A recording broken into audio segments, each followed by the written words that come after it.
Order the meeting, March 6, 2023. Please join me for allegiance. I pledge allegiance to the flag of the United States of America and to the republic for which it stands, one nation, under God, indivisible, with liberty and justice for all.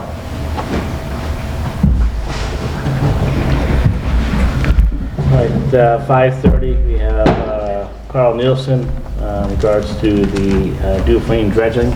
And this is actually a Zoom call. So,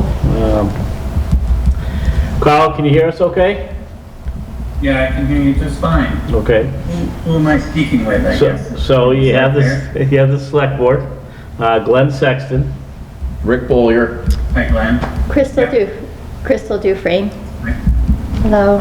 Wow, nice name for the pond. Yes. Any relation? Yes, actually, it was my husband's family. Or is Okay, my husband's family. wonderful. Yeah. We'll make it look better, I'm sure. So, Carl, can you tell us a little bit about the plan with the dredging, Dufresne's Park? Sure. So we haven't really done anything. I'm hoping to have a kickoff meeting. If this is not considered it by the folks in town, I can certainly come out and after we've done a little bit more assessment of the pond. But the key thing I need to get from a kickoff meeting is goals or priorities with regard to what you hope to achieve with the pond and where you might be considering using the material that would come from the pond, and that'll help us design the studies around the work that we're doing to come up with a conceptual design that everyone's going to be happy with or pretty close to happy with when we get the first cut of that. You know, my understanding is you're hoping to reduce or eliminate weed growth or significantly control the weed growth deep in the pond and help maintain that pond for the future. The question I have, I guess, is with regard to the scale and scope of what you consider the pond. There's an area that looks very pond-like, and then it doglegs off to what I consider the left, where it's very wetlandy, full of lilies and you know, good quality wetland habitat, but not pond. We can certainly work towards getting it all restored to pond, or we could try to make one end very pond-like and leave the other end more wetlandy. That wetland is really working to trap sediments that are coming from the watershed, and so it's going to continue to fill in, but it's also functioning to use nutrients and create good wetland habitat for frogs and turtles and other creatures that might like the pond, whereas it's not very good for fish. It might be good for young fish, but it's not good for, you know, sport fish or anything that anyone would want to do a hook and line catch with. So I'm sort of looking for your input. If you want the whole pond dredged, we can go about it that way. If you're just looking to dredge the major portion of the pond that's sort of that first section, we would focus our efforts on that. So that's, I guess, my first question. Well, my first question back to you would be, what is your thoughts? It kind of sounds like the wetland is a valuable asset to the pond at this point in time. So it sounds like... I think they work very well together the way they are. The challenge you're going to have is that the part of the pond near the dam is going to continue to fill in and become more like the upper part of the pond. And so I think if you deepen that lower part more deep than you would probably want to go and make it, you know, 8 to 10 or maybe even 12 feet deep there, you'll go a lot further in protecting the pond going forward than trying to do, you know, 6 feet across the entire pond. You're going to get more bang for the buck by doing the lower half of the pond really thoroughly and dredging it deep down to the underlying parent material if you can. So down to sand or gravel, which is likely beneath it. And then the other factor to consider is aquatic plants in that pond are probably growing to about 6 to 8 feet deep. So if we were to dredge the pond to 8 feet deep everywhere, you're probably right at the borderline of where the plants would maybe not grow, but possibly could grow. And then after just a little bit of infilling in the next few years following the dredging, you're back to where the plants can reestablish themselves. Whereas if you take it down 10 or 12 feet, you're now achieving a depth that even if you get a couple years of infilling of sediment, you're still well below the depth range that the plants would grow. And so that's sort of my approach with these dredge projects, is try to do a little more over dredging than you probably want to do, but limit the area that you can afford to do based on that. So there's a balance. And then the other thing to keep in mind is if you have a lot of money, you can do the whole pond down to 12 feet, but generally I find that for most municipalities, working to try to get the most you can out of a limited pool of money is the best way to go, because it'll create a resource that's lasting rather than trying to do too much with the money that you have.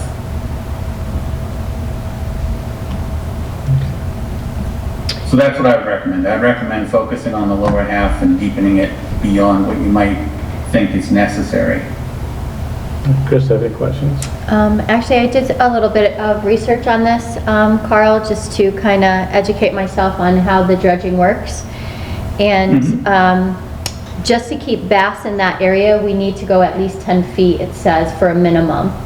And then the state does stock it with rainbow trout in the spring, and they said at a minimum 12 feet. Does that sound accurate from what I found? Yeah, most fish need overwintering habitat. They need sort of a deeper area that they can hang out in.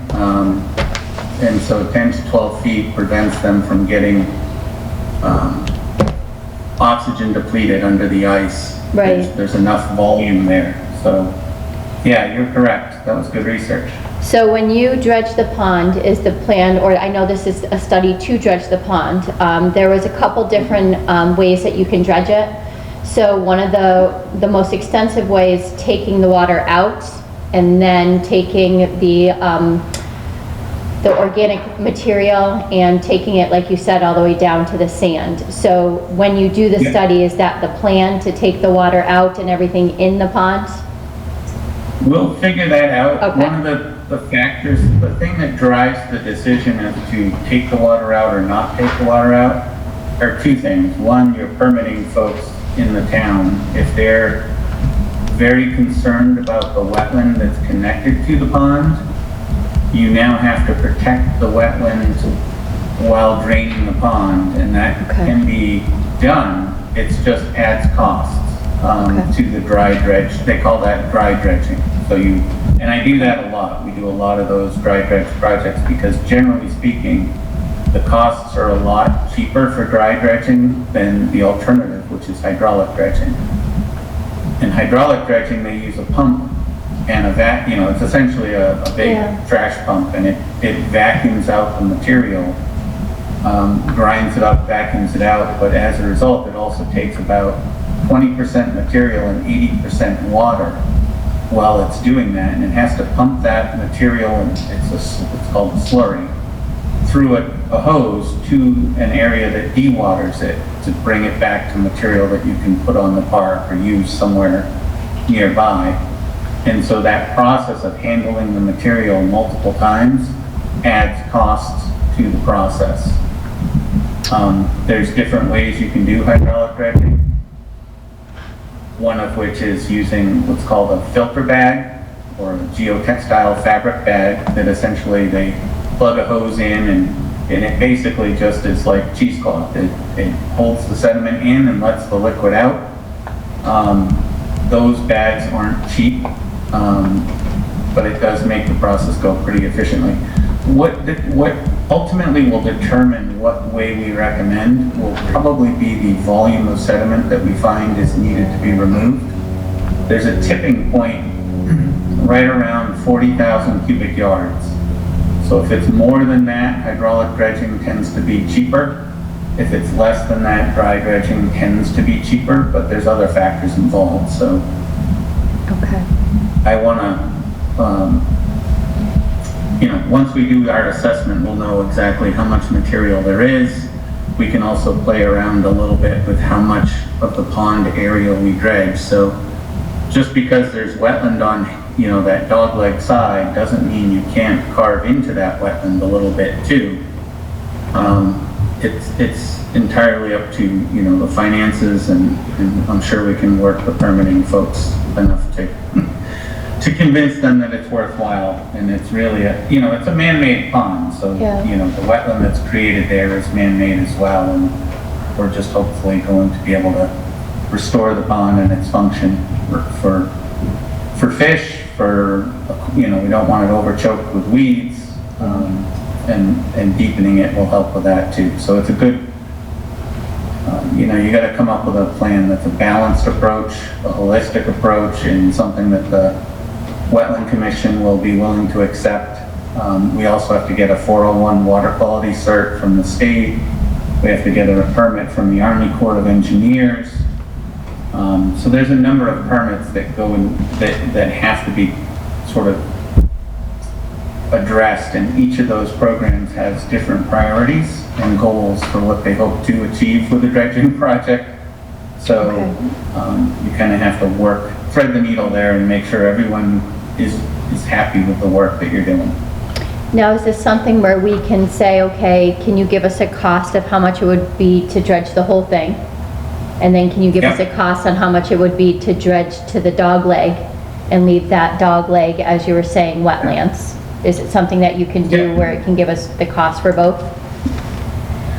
Yeah, if we spread out, we have a budget for about 75 depth points as part of our proposal. And so 75 depth points can certainly cover the whole pond, or they can be focused on one half of the pond. And so the benefit of planning now is that if we spread out our points, we can capture all the information on the entire pond, and then make decisions on what we dredge. The downside to that is fewer points mean less resolution in your map. So when I draw a contour line showing, bathymetric or water depth contours and sediment depth contours, if I'm using 35 points on one half and 35 points on the other, the resolution's a lot less than if I put 75 points all into one half. Okay. See what I'm saying? Yeah. I can still come up with the answer.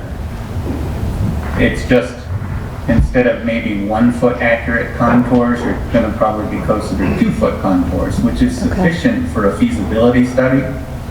It's just, I just letting you know that that's one of the changes that would occur. It's not an added cost, it's not a reduced value, it's just a different approach. Okay. Carl, Rick Bollier here. Yeah. If we're looking to stop the silt from getting in there, there's obviously 2 points of the source from the springs and one from the runoff from the road that's on is it the south side of the pond? By the playground side. If we do the dogleg left, is there a way we can slow the silt fill in from down there, like digging up just one area across the whole thing so the silt would fill in the hole first? Or is that feasible, or is that ridiculous? You can. You can be straight up. It sort of make a settling basin in the upper half is what you're saying. Right. Yeah, you can do that. You can't call it that. The permitting folks, particularly the Army Corps of Engineers, does not like you to design stormwater structures within a water body. So about for the okay, go ahead. We just need to call it a limited dredging, feature within the upper half of the lake, and you kind of look at it differently and you describe it as a deep water feature in the upper wetland, and that will be sufficient from a permitting language perspective. And so you're exactly right. If you create a hole, it'll will basically fill in first. The plus side of that is you can go back, and if you keep your permits open, you can actually go back in 5 and 10 years and you just check on it. You take a look and see, is that hole filled in or not, and that way you can, if you need to, get in there and dredge that out without starting a fresh new permit. You just keep your permits open and call it maintenance dredging of the upper cell. So that's doable rather than having to re-dredge the main basin. So it'd be a lot easier and cheaper, and you know, the hope here is that I'll be able to figure out how much material is coming into the pond from the tributaries. Okay. We don't have a lot of water quality testing as part of this feasibility assessment, but we can do some back of the envelope modeling to get an idea of what kind of sediment transport's coming. And then I can give you sort of a projection on the length or benefit of the proposed dredge program and how many years you should be able to get out of it. And we're really kind of shooting for 25 years or more of benefit, not less than that. So we want a project that if you do it, it's going to last at least 25 years. Excellent. Have you talked to any of the fisheries and wildlife people, what that pond stable for? I know with trout, lake trout or whatever, they need a cold water source on it. And I don't think it's suitable for trout. Well, you do. You need the cold water source if you want them to overwinter and survive and have sort of a naturally existing population. Right. But if the state's putting in trout annually, a lot of lakes are what they call put and take, where people put them in and catch them, and that's sort of the end of the trout. Here, that's probably the case, unless you've got some spring-fed sources of water that are just bringing in that naturally clean, cold water.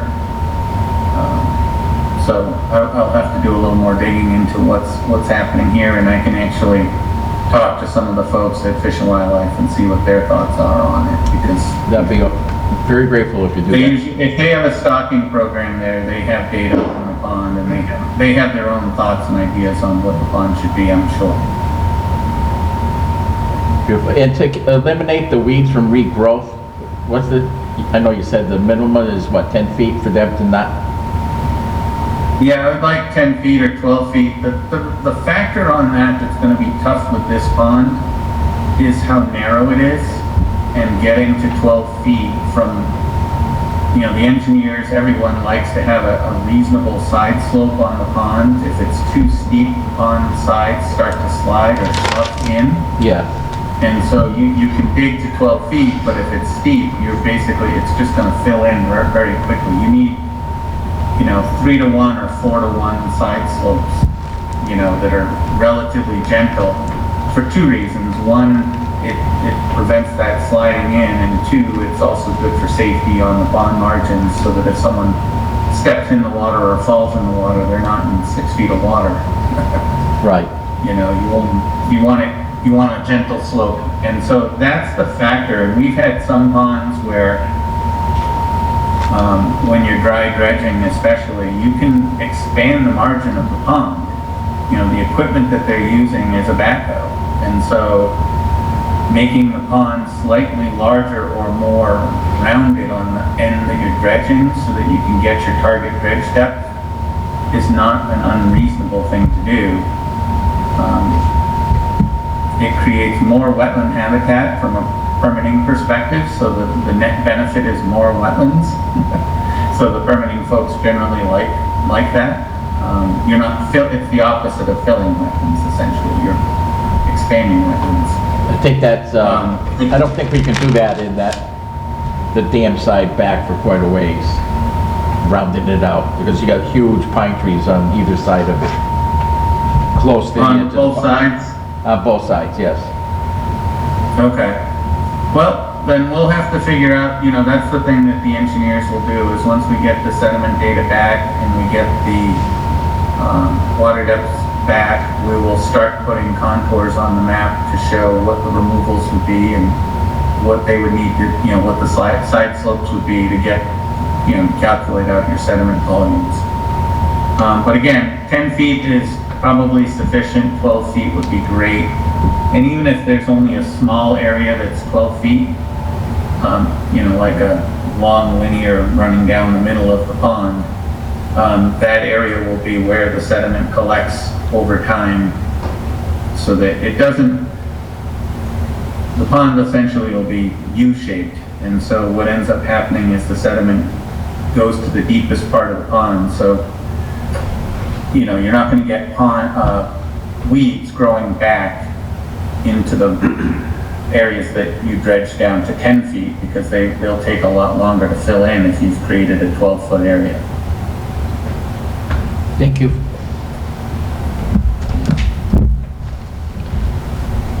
Well, I guess, Carl, it comes to the point that we're ready to move forward. We are too. Yeah, and I mean, really, you are the expert with this, so we look to you as what would you think would be the best approach. And there were some good questions from the board, and you provided some good answers and some different value to different options. So I think that's probably something that we're going to look at when you come back with the information. What would be the best overall way for us to go. And then in talking with Chris, he indicated that your goal is to maybe use the material on the site within the park. That is the plan. And so we've done that quite a bit with a lot of municipalities and found ways to be creative. With just creating a large berm along the edge of the property is one option. We've used them as, sort of when I say berm, I'm talking like, 4 or 5 feet high, sort of surrounding ball fields or parks, so that people can use them as seating areas to watch a soccer game or whatever. There's ways to hide the material where it actually is just a grassy area, as long as you have an intent initially, and then if you decide to move it, the material has value. If there was a project in the area that was being developed, the material from this pond is going to be very organically rich. You mix it with sand and it's actually great topsoil, so it has economic value. So being able to stockpile it at the park in the form of a berm, as opposed to spreading it out 1 foot thick everywhere, which is another option, gives you sort of a different way of looking at it, as sort of it's saving the material for maybe either a later use or a sale to someone in the area that might need it. Something to consider. We don't have to get there tonight. It's always good to have options. Yeah, it is. It is definitely good to have options. Chris, The one thing I'm gonna need, there was a signature page with our proposal, and I got the notice to proceed from you folks, but I'm wondering if we can get the signature page back signed by the town. When I looked at the documents, Carl, I couldn't find it in the document I had. Okay, I will send a copy to you by email with just the signature page as the very first page. Okay. So that way you can sign that and send it back. So, Carl, you're just looking for us to come up with goals, right? So we talked about, like Glenn said, a bunch of things. So do you need us to define those tonight, or are you just gonna? No, I just wanted to make sure we were Okay. we were all on the same page. I don't need anything necessarily banged out into writing or but if I was missing anything, or if I forgot to mention anything, like one of the things, I guess I'll have to come at some point. Do we have any information on the dam? Has there been a dam inspection report done? I'd have to go back and look. We may have one. At one point, I know we were thinking about repairing it, but DCR said we couldn't touch it until they told us to repair it. Okay, because that's, you know, from a goals perspective, that dam is going to determine whether or not I'm able to use the dam to draw the lake down, whether I'm gonna have to siphon over the dam, and also how close to the dam we can go with dredging based on its condition and how it was constructed. So I want, if there's a set, usually with a dam inspection report, there's a set of plans or engineering design, if there was one ever, that'll be included. And so if I can get a copy of that, it'll just help the feasibility study be a little more thorough and complete on our end so that those questions are addressed as part of our final report. All right. And then access to the park, is there you know, if our staff is coming out sometime between 8 and 5 o'clock, is that going to be an issue? 7 days a week? There's no restrictions on when we come to do the work, or should we just let Chris know that we're coming on what day? And The park is normally open 7 days a week. okay. We close down one side because it gets real muddy and cars get stuck in it, and that's the Taylor Street Yep. side. So we usually lock that gate and won't let people in. But usually the other side, which is the side you came in, which has the pavilion, that's usually open. Yeah. That's usually open. Okay. And then just let you know, Chris, that we're going to be out there on what days to do Yep. the data collection? Yep. That way I can let the police know so that they don't send Yeah. a cruiser out to check you out. Yeah. That would be helpful, thank you. And they won't need to drive down that dirt road No, I don't for think so. Jeremy to open it? Okay. Yeah, and we're just going to be using a car top boat, so it's not, you know, we're just a pickup truck with a car top boat, and usually we either paddle around, or when it's really shallow, we use the pole that we're measuring with to push us around, that we look like we're out on in Venice. With the so we'll and the staff that'll be there will be out there for a long day, very long day, or probably 2 days if we can get started early while the days are still short. Is there ice on the pond now? Does anyone know? No, No. No ice? No ice. Perfect. 'Cause we might get out there as soon as next week if we can. Okay. And I'll get you a day again for that work. All right, I think that's about it, Carl. Again, thank you, appreciate the time and the education you gave us a little bit Yeah. on what we can do with the pond and dredging it. We look forward to, you know, future conversations. Perfect. Thank you. Thank you, Looking sir. forward to it. Have a good night. Nice meeting you all. Take care. This conference is no longer being recorded.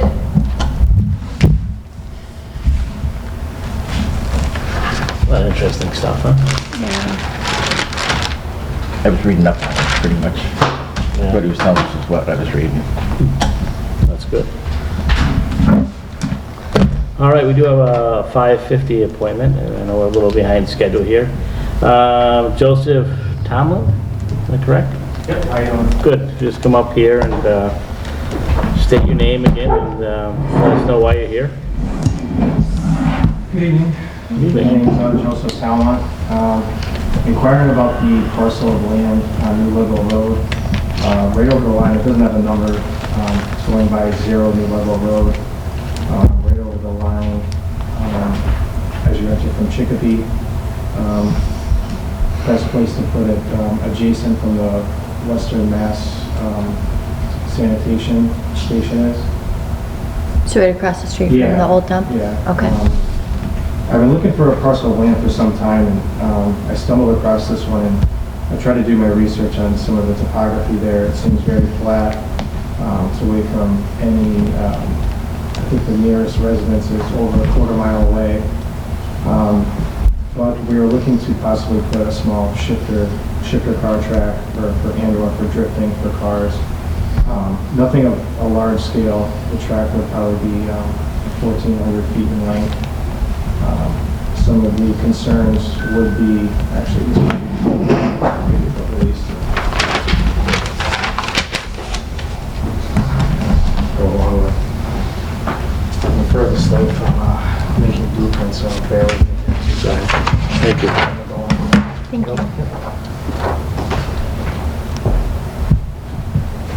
kind of read along with you here.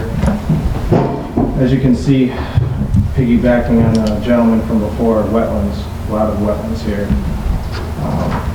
The last delineation, I believe, was done over 10 years ago. Some of the markings you'll see here, the solid blue line that runs diagonal, that shows 200 feet from a perennial stream. I talked to some people in conservation, and they gave me some of the buffer or zoning amounts or distance you would need from certain areas. I tried to represent those boundaries with some of the markings here, but the main concern would probably be traveling over those wetlands. And the only problem is there's no way to access the rear of that parcel without crossing some sort of wetlands, because you have South Hadley to your left and the Air Force Base below you. So there's really no way to enter that property. It's pretty much going to remain unused. And as far as the vehicles here, they mainly be 125cc shifter carts that would be provided by the persons bringing them. There wouldn't be any stored on premises. As far as the first phase of what we're trying to accomplish, maybe if this grew into something where it would be shaped around storing any type of vehicles like that, it would be discussed further. But this would solely be just a small track like you see there with the general parking and the long entrance over the wetlands there.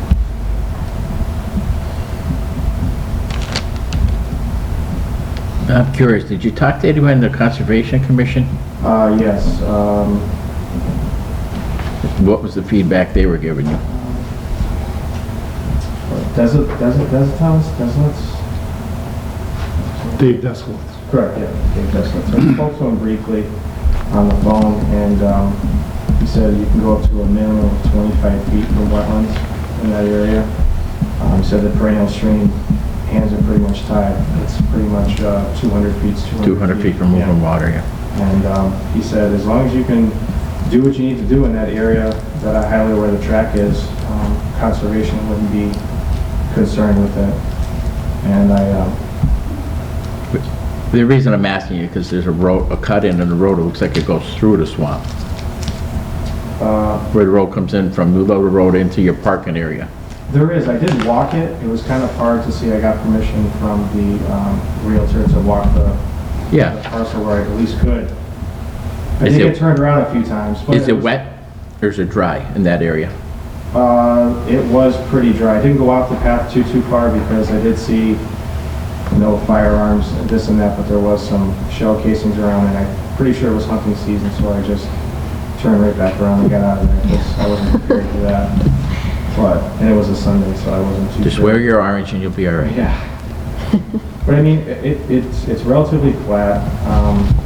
The wetlands really didn't seem like they served much of a, I won't say not much of a purpose, all wetlands serve a purpose, but to piggyback on what the gentleman said earlier, there's no large ponds. It just looks like the water's been trapped in the natural terrain of what's there.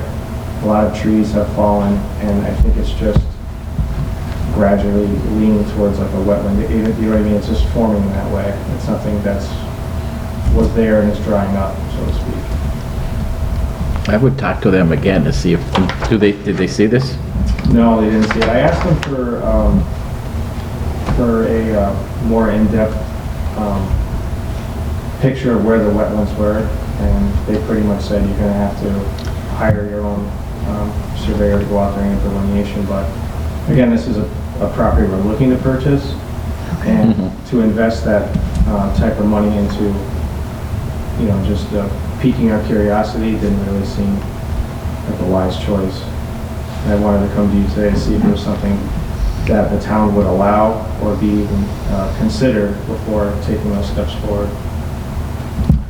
What's the yellow on the map? Is that where people will watch? Yeah, that was Okay. just pedestrian traffic. Okay. And there would be some sort of barrier, concrete wall in between, of course. Okay. I helped run 3 racetracks in the past, helped plan numerous events, plan, run, organize, in excess of 25 with Lime Rock Park, Stafford Motor Speedway, and Lebanon Valley. So I have a good background. I provided my own insurance. We wrote up the certificate for the day, what type of liability coverage, and never had an incident. No, you said that it's for people who already own a shifter car? Correct. Okay. So there's not going to be any rental or anything on there where No, people can this is go? just- That's Okay. just something. I really Liability? think that's a lot, yeah. Okay. And I found that a simple waiver would alleviate a lot of the stress with liability. It did pass with a lot of insurance companies that are involved in motorsports insurance, and they said that was perfect if it was outlined that any liability could be released from the premises park or members or so forth.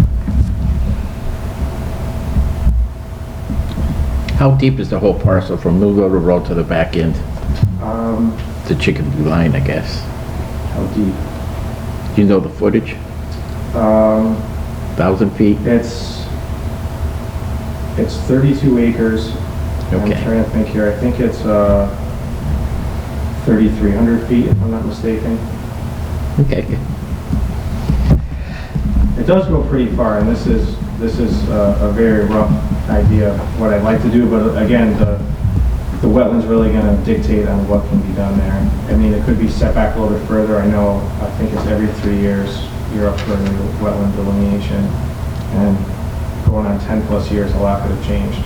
And I went there, leaves were on the ground. It was before it snowed. This was maybe 2 months ago, so it's difficult to tell.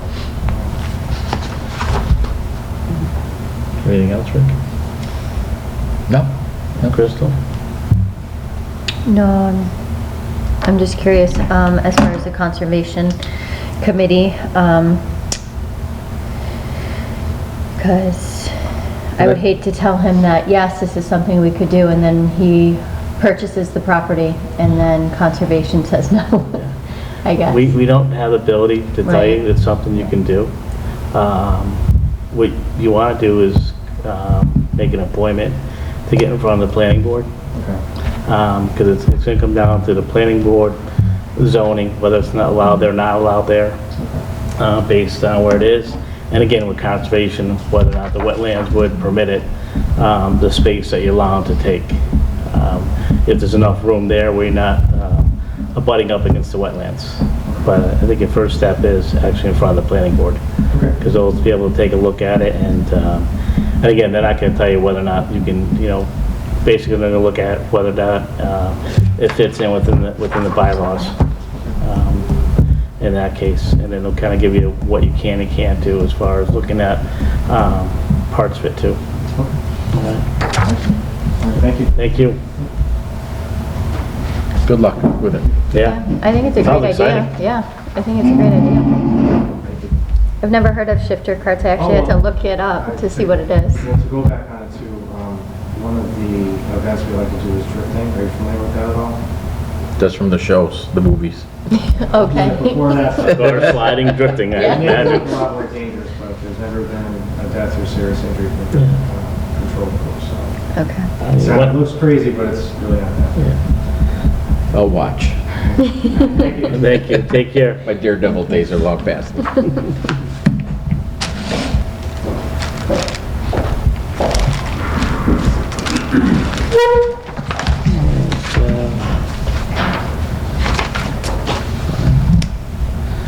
6:10, we have Nicole Menard, Select Board correspondence. I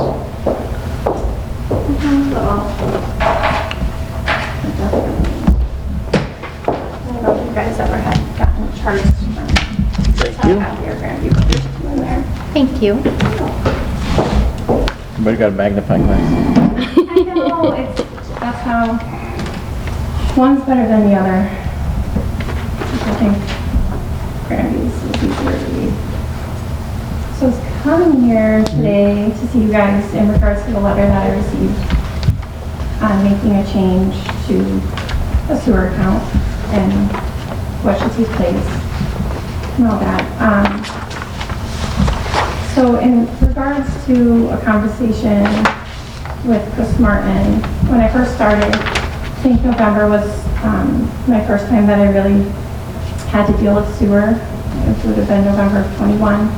And so what Karen always received in the past was these 3 rates, which I had no clue what to do with. So at that time, I reached out to Chris, and that's when I had gotten explanation. So no, I did not speak to him recently when I did make the change with the Five Corners Hallam parcel over there.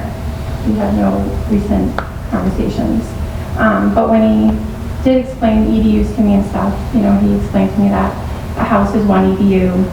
Now, if there's apartments, that's going to be multiple EDUs, depending on apartments. And like Children First is 3.5 EDUs for their reasons. So when I was coming around this time to do a report, when you look in our system, it doesn't necessarily like tell you the EDU straight up, but if you look at the rate, you're like, oh, that's 1 EDU.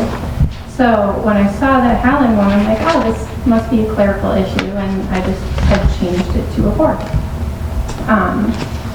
So then at that time, in December, I did receive a phone call from Hallam, and I did explain to him that I changed it, and I changed it from a 1 to a 4 because I thought it was a clerical issue. That was always, you know, overlooked, we'll say, because again, when you look at the software, it's not telling you how many EDUs.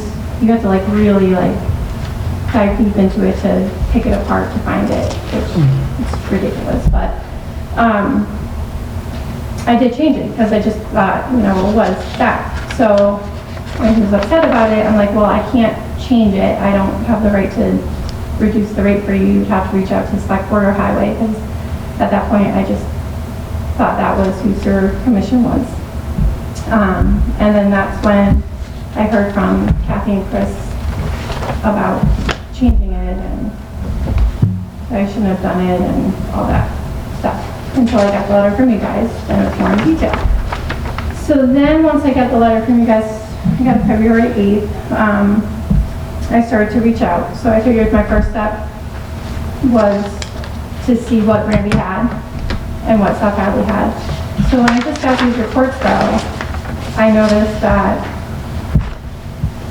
they are actually 3.5 is what South Hadley is billing us for.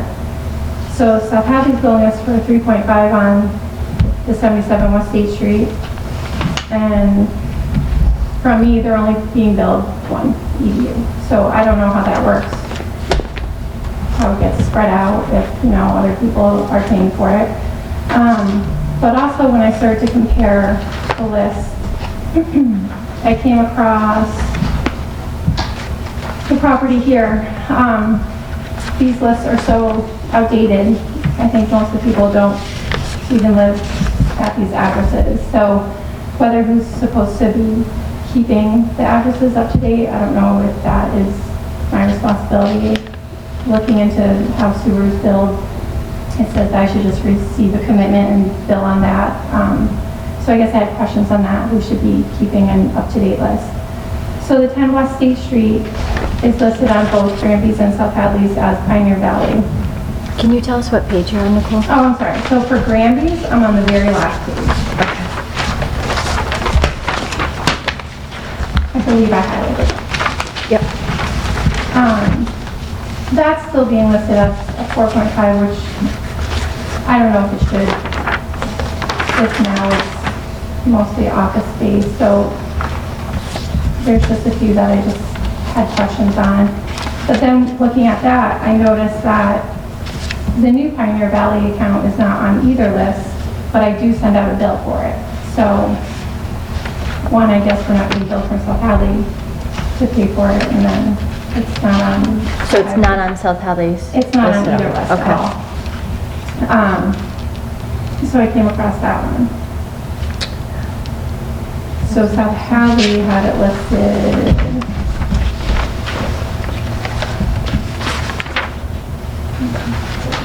I don't know if I highlighted that.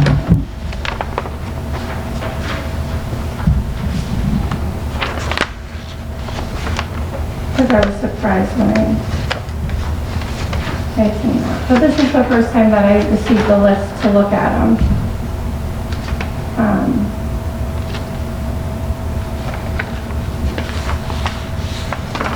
So for South Valley's on page 2, listed at number 98. It still says Pioneer Valley, but it's been left page 2.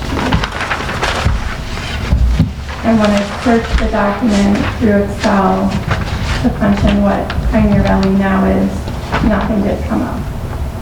So that would be something that a change would need to be made, but,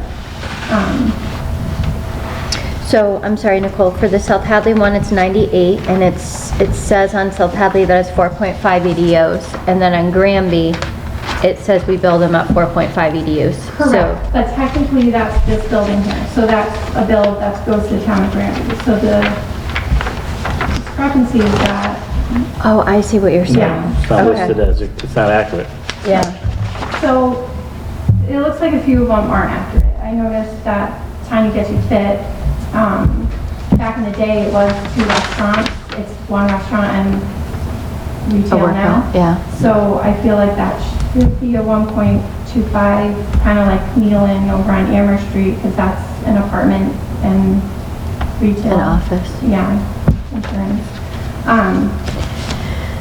So I didn't know who to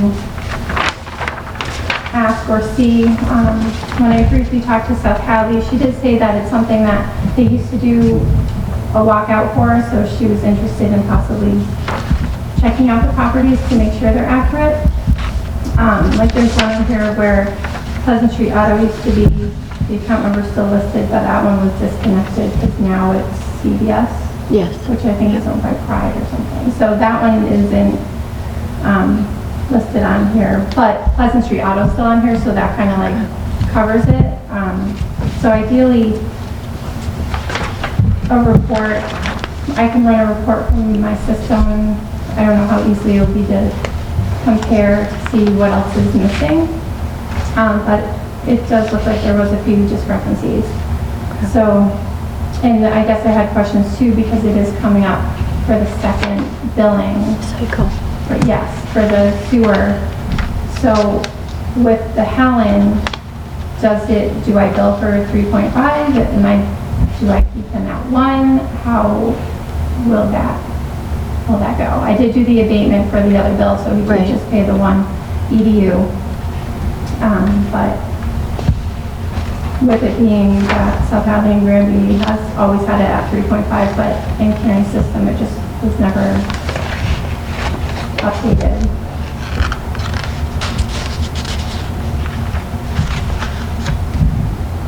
Well, I mean, it would make sense if we're being billed at 3.5. That's what we should be Yeah. charging at. That's what we're being billed from the town of South Hadley.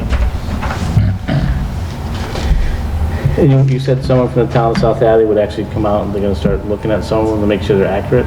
I spoke to, I believe it was Melissa, and I think that's the one that would talk with Dave. And so ideally, Dave, everyone should be on the same page of what a building is.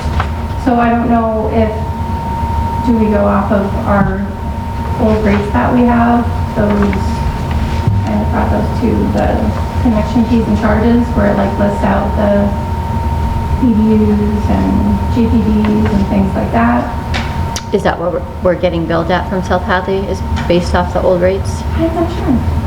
Because that's what I would be curious, if we're getting billed higher, then we should be charging higher, so that, because otherwise, like you said, who's paying for it? So is there a way to get from South Hadley how much we're paying per EDU for them? So To compare ideally, them. that's what these Excel printouts are. Okay. That's what she has. But it doesn't say the amounts, so we don't know that the amounts are going It just to, has the EDUs on right. there. So then once, because I think South Hadley has a different EDU charge that Okay, they charge Granby, and then Granby charges a separate EDU charge to the residents and commercial. okay. So those rates are different. On the two. Mr. Chair, Yes. the rate that South Hadley charges is the cost to treat our waste at their plant. We then add on our cost of maintaining the pipes the pump stations, and all the other items to get it to their plant. So that's why our rate is different from the South Hadley rate. So we charge a maintenance, basically? Yeah, just in maintenance of the case- pipes. Okay, You know, pump stations, all the other stuff that goes along with it. okay. We're paying South Hadley to dispose of Treat. water. Treat. it. Okay. Yeah, but, yeah. So then the two numbers are not going to coincide with each other because we're charging a higher rate because of the maintenance and the pump stations. When you go through the sewer rate setting process, you're gonna see it. Okay. Okay, you'll see that probably this month, or probably in April, when we go through and set the sewer rates for FY '24. My concern is that for the EDUs that we're charging the same for the EDUs, meaning that if we're being billed 3.5 for a particular building, we're charging 3.5 Yeah. I mean, for the that's how it was EDUs. explained Yeah. to me from South Hadley, is we should have the same EDUs. I mean, even for this building here, I find it hard to be, it's at 4.5. I was wondering the same thing. And that's, so if you looked at our connection fees and charges list, it makes sense that it was higher because there was a salon that used to be over here, and looking at salons, it looks like they charge per chair. I would agree with that. I mean, for now, that's, you kind of were saying that there was It so goes off much. of square footage, so I don't know how big it is here. And then the small kitchen and stuff like that. Yeah, well, usage as well, just as you spoke about, it's a salon, tends to go through more water than a, Right. I think a regular, like, restaurant has one bathroom or Yeah. something, or something, not a restaurant, but something like that. Yeah, I think, like you said, if we're reviewing it and, we should be, charging whatever we're being charged from the town of South Hadley for DDUs, we should be doing the same thing.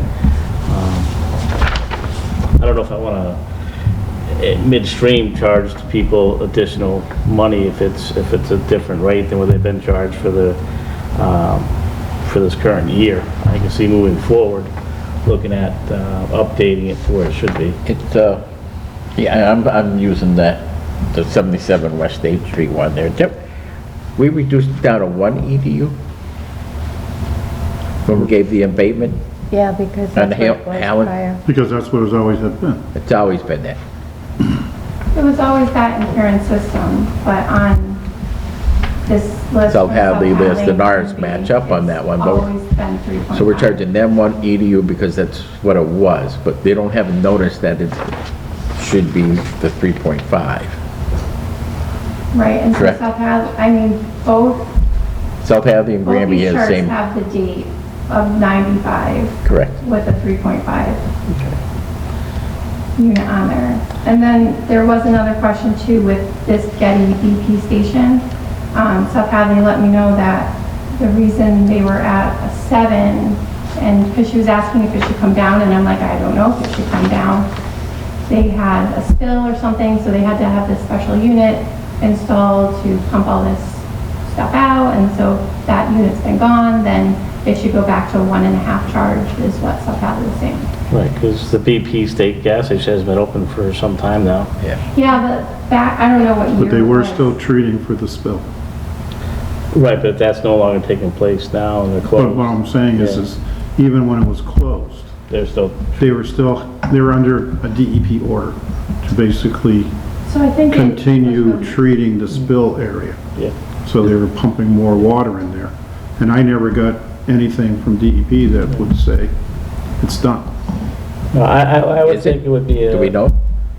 If you go on their website, I mean, it's. DEP's website? Yeah, you could punch in their address and you can see all the reports that were run, and I felt like I came across something either in 2013 that said that they were good, but I don't know if that meant they reduced it. That's when Melissa from South Hadley said it was this large unit, you would have seen it on the side, and I want to say that it was, but I reached out to Dave for that, if he had any notification if it was removed or not. Is that the one at 189?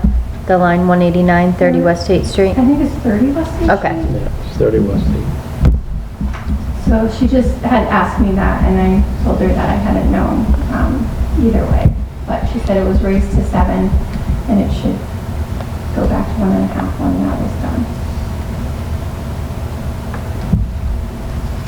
If you wanted, I could forward the DEP reports that I came across, but again, I'm not a professional, so.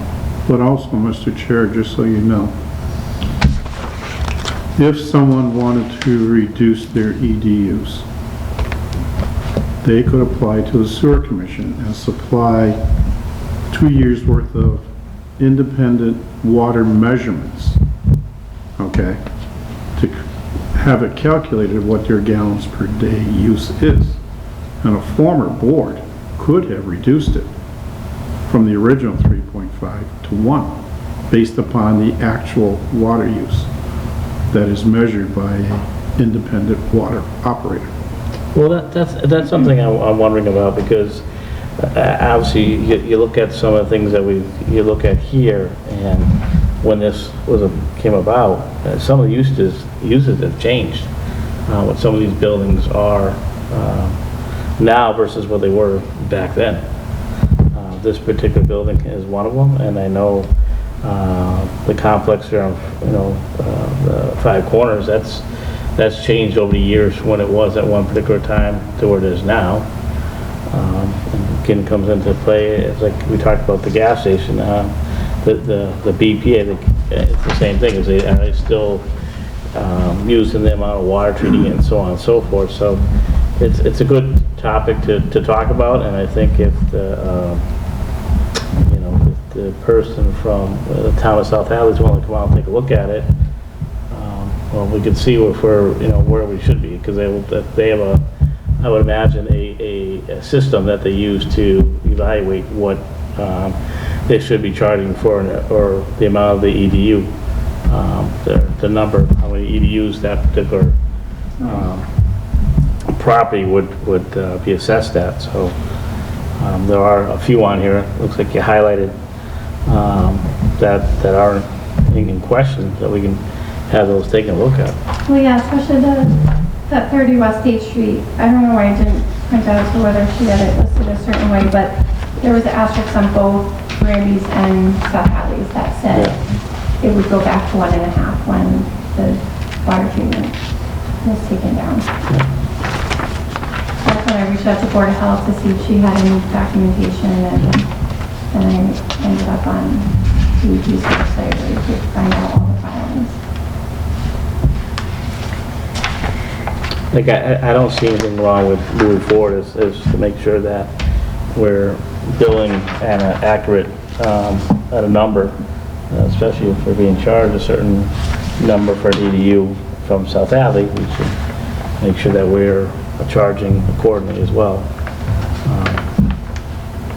And Chris, you may be right, at one point, that might have been 3.50, and someone took a look at it at one point and said, gee, that's just too much. They should, based on the way they did it in their system, it should be 1.0, and it was never changed, which is definitely a possibility. I think that So- was before the remodeling was done too. So I don't think it's been looked at since. Well, that's what I'm saying, there's been some changes in several of these different parcels, property, so that's probably something definitely to look at. The 3 or 4 that come right into, to take a look at, so. In the system, because it's the original system since Aaron started, so it goes back to 03. And going back to 03, I never saw an abatement done, but just that same rate was just always there. So it was never, And there was 3.5. no, it was never was 1. 3.5. It was in there as a 1. And it's a 3.5 now. How'd that happen? Well, in our system, it's 2003, it was a 1. But in South Hadley's system from 95, it was always a 3.5. Because so the way my software works with the assessors is they have software, I have software. Then they turn it into whatever and it gets uploaded. For the sewer, the software company that she had manipulated their system because most places have water and sewer.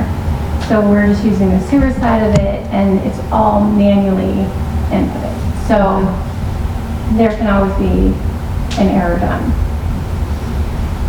with the manual, how does, was there Excel back in '03 when Karen was setting up the system, so Right. what did she have to go off with? I tried to look through everything in my office, betterments and stuff like that. I have no idea. I do have one question with betterments. If someone's on the list, Chris, for betterments, does that mean that they did hook up to sewer? If they were They on- paid for it. So if they paid that. They may not have 2,000 hooked up, but they paid for it. Okay, that was my question. I had asked today, like, no matter what you pay it, but not necessarily did you hook up. A lot of people paid it because it was cheaper then, Okay, because as you go along, you have to reflect the original cost and inflate it by the cost of inflation between 1994 CPI and whatever the current CPI is. so not necessarily did they hook up, but they paid the betterment. Okay. So I guess to go back on your question, Nicole, on whose job it is to make sure that these add up, we are the sewer commission, right? So does that fall on us or does that fall on Dave at Highway Department? I never deal with Melissa, I'll tell you that much. So, I don't know who she talks to on an annual or semi-annual basis to get the counts. Don't know. No, but as far as us, for us to go around. Well, you're the do we- ultimate authority. Right, so do we go around to all the properties and figure out how many? I would. Right. I would. So that would be on whose purview to do that, because, Well, I mean, this is something that, if South Hadley's charging us something, that's what we're going by. We can come up with a number, but if South Hadley says, that's fine, but this is what we're charging you for, it doesn't really matter. We should be looking at what South Hadley is gonna look at a particular property and say, okay, this is, this particular property has, 2.0 EDUs. This is what you should be billing for, or the 2.0, because if that's what the town of South Hadley is charging us, and that's what we should be charging the customer. right, so then you're, going back to what you were saying is if South Hadley's willing to come out and evaluate the properties that Yeah. are on the sewer. Right. I mean, most of these on here, I look at are 1.0. Yeah, most Which of are them are. houses. Yeah. I Yeah, mean, there's a single couple family. that are, Are they high, residents? but they're, Ones we're looking at? yeah, but the Yeah. Granby Housing Authority is a couple of the two big ones. But the majority of them are just residential, they're all 1.0. And like I said, because as Nicole mentioned, there's a couple that come into question that she highlighted. Right. And if, Melissa, you said? Yeah, If she's willing, or whoever's in the town of South Hadley is willing to come out and look at it and say, okay, this is what we'll be charging you for EDUs, and I think us as a sewer commission would say, okay, this is the amount, if South Hadley is gonna charge us 2.0 for EDUs for this particular property, then that's what we should be charging the property. so then, when I'm getting the second cycle ready, what would you guys like me to put 77 West State Street at? What the list has, or? I would say. Well, you can't change it unless you notify the property owner of what Yeah, you're because it's doing. gotta be a sticker shock So- to them, I agree, Chris. I think We we gotta- stay where we are until we get notification that we are, it's what the number should be, and then that way, for the next Next fiscal year, there can be a letter sent out with the reason why it was updated and changed, so someone's just not getting the bill Right, halfway okay. through That makes sense. the year. Because reality is, this is our mistake, not their mistake. And I think we, to do the right thing is to correct it, but also give the property owner time to know that there's a change coming, if there is a change. So who would be sending the letter? Sewer commission. So it come from the historic commissions.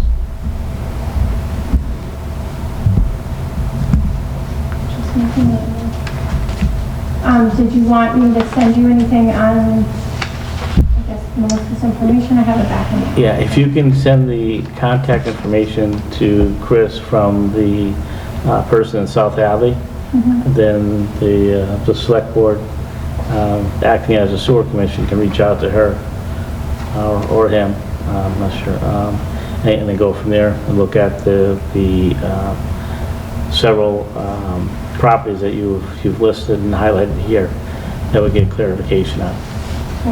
And the ones that you highlighted, Nicole, were the only ones that you found the discrepancy with so far? No, Or those do are you- just like the main ones. Okay. But then that's when I also found out that we don't even have Pioneer Valley, the new account listed on either report. I mean, just looking at this, I see the Granby Motel is 6.0 EDUs. I know they've expanded over the past several years too, so. So she explained the motel as, it doesn't get charged like a multifamily or apartments because people come and go. No, but So that's what she said was why. it's expanded over the years. So if this was set 15 years ago, 20 years ago, that's not the same. So it's just the point I'm making, some of them probably need to be updated and looked at. And that is, I think Chris just said there might be more. Across the street? Are you getting that one confused with the one across the street that's now small apartments? No, no, then the Granby, then they add on to the So back that there? motel, I think it burnt down and then you rebuilt. But they added on some to it. I could be wrong, but either way, like I said, those are, I would think some of the ones that are not at the 1.0 that are residential, may be some of the ones to look at, that they're still the same business that they were when this came about.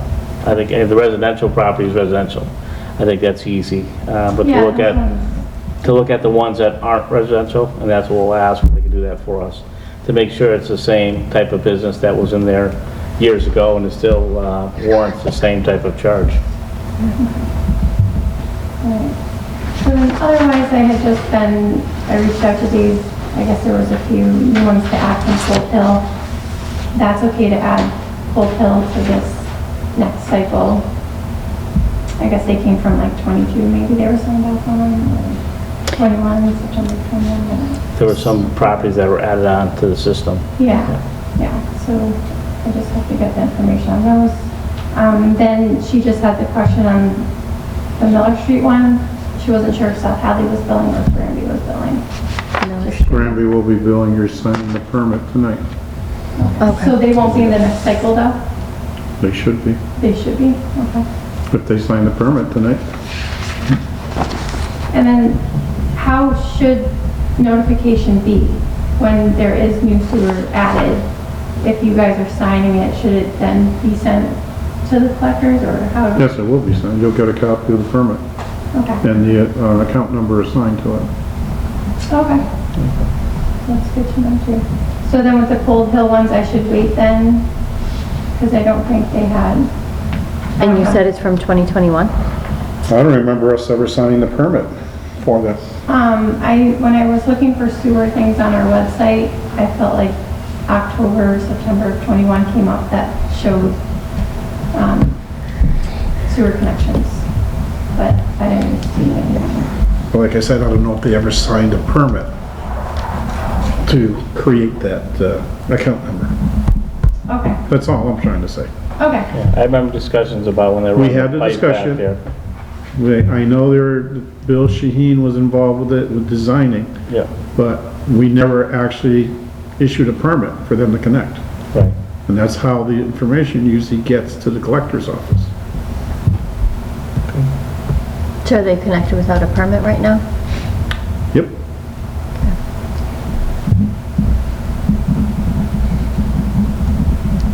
So South Hadley has them on their list, but obviously without account numbers. And the issue with the 418 Miller Street one, South Hadley installed it without our knowledge. Over here. They thought it was in South Hadley. And then come to find out, no, it's in Granby. Yeah, I think that was the installer who applied for the wrong And when David told the installer to submit the paperwork to us so we could issue a permit, he never did. So that's part of the problem we run into. If South Hadley thinks it's on the line, it's in theirs, then they're gonna end up installing it. But then they find out it's in Granby, they say, oh no, you're supposed to be building now. Well, we have no information of what they did.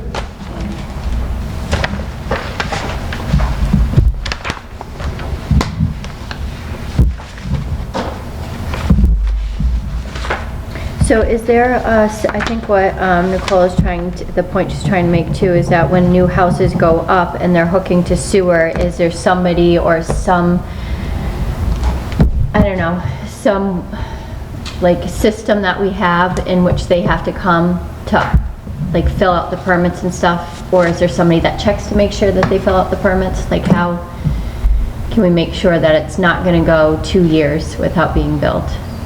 Have to think about it. Well, it's on the responsibility, whoever is installing this and hooking it up, to pull a permit. Right. Because if they don't pull a permit, we're not gonna know unless someone tells us, hey, Johnny Jones hooked up to the system and never pulled a permit. I mean, that's how we, that's how we end up, our notification to the town is that someone pulled a permit, that actually some type of work is taking place. Now, would that be on the person that is building the house? Because that goes with everything with it, right? It's whoever is a licensed person that's doing the work, whether it's the plumber, whether it's the electrician, whoever's required to pull that permit for that work. Okay. And on Miller Street, it was the town who installed it? Town of South Hadley? South Hadley, yeah. Well, actually, no. So should they have No, a it wasn't permit? the town of South Hadley, it was, I believe it was Fugler, okay? But he went to South Hadley, because everybody thought 418 was in South Hadley, when it wasn't. It was actually in Granby. Yeah, it's that weird little turn there. Yeah, where it comes in and goes out of Granby. And 418 was actually receiving tax bills from us. So we should be the ones who would be issuing them Holding the the sewer permit. bill. Well, we'll get that rectified. Yeah, and the building inspector goes in there, making sure, and inspects. We have a plumbing inspector as well, right? That goes in there as well to make sure everything's up to par when they're building the houses, right? But if there Yeah, is, South but Hadley. David is the one who inspects the sewer connection. Okay, It isn't the plumbing inspector who does it. The plumbing inspector just looks at the plumbing inside the house, okay. okay? Building inspector just looks at the The building. framing, yeah. And the infrastructure. The 3 on Cold Hill, it says they were approved and signed October 4th, 2021. Approved and signed for sewer connection. So whether it was done or wasn't done, I don't, Okay. those are the, I guess, the 3 that are being added to the list there.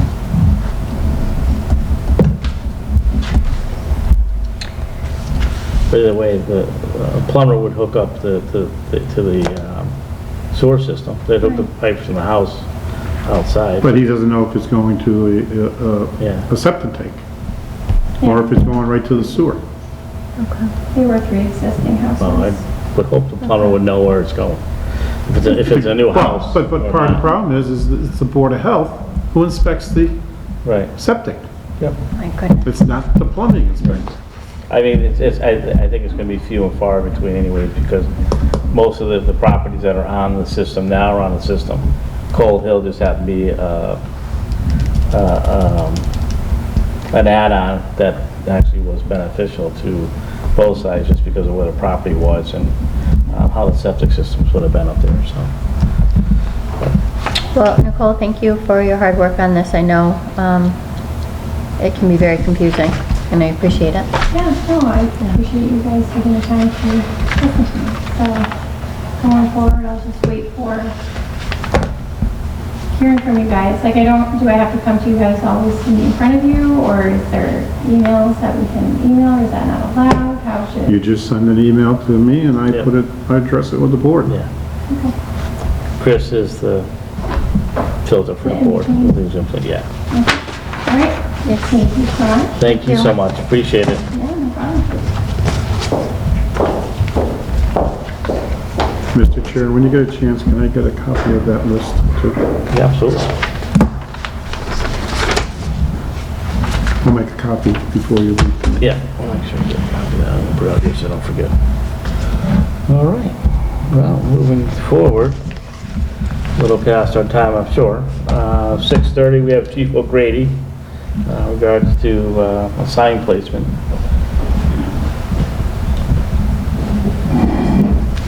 Good evening.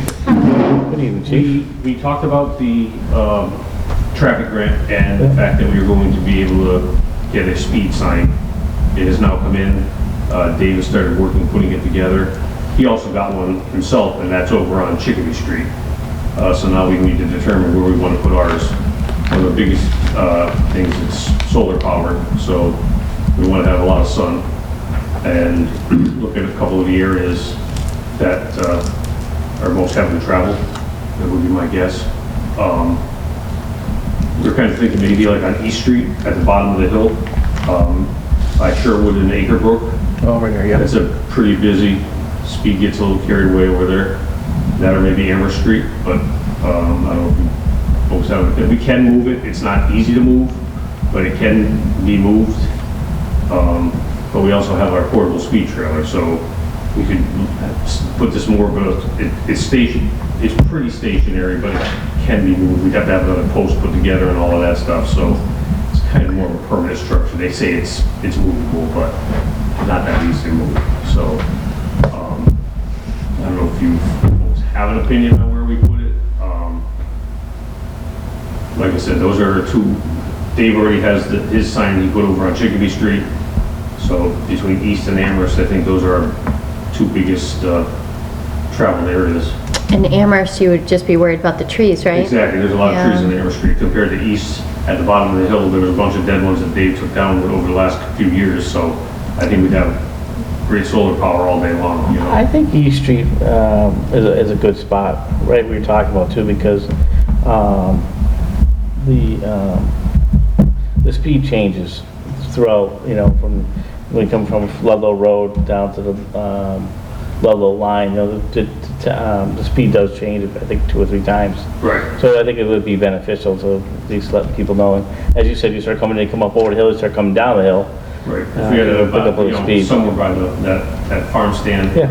right after, that's like 35 in there, but then as you get to New Ludlow Road, it drops down to 30. Right. You pick back up to 35 until you get over by the curve where Pleasant and Morgan come together, and east, that's 25. Yeah. So, Yeah. you know, at least, if nothing else, I think it'll bring the traffic attention. At least if you see that blinking, you can look down and Yeah. You slow down. Yep. slow down, Yeah. you know, so if you folks are good with that, I think we'll tell Dave the East Street location, he'd have to have it dig safe, and probably within the next week or so, we could put up.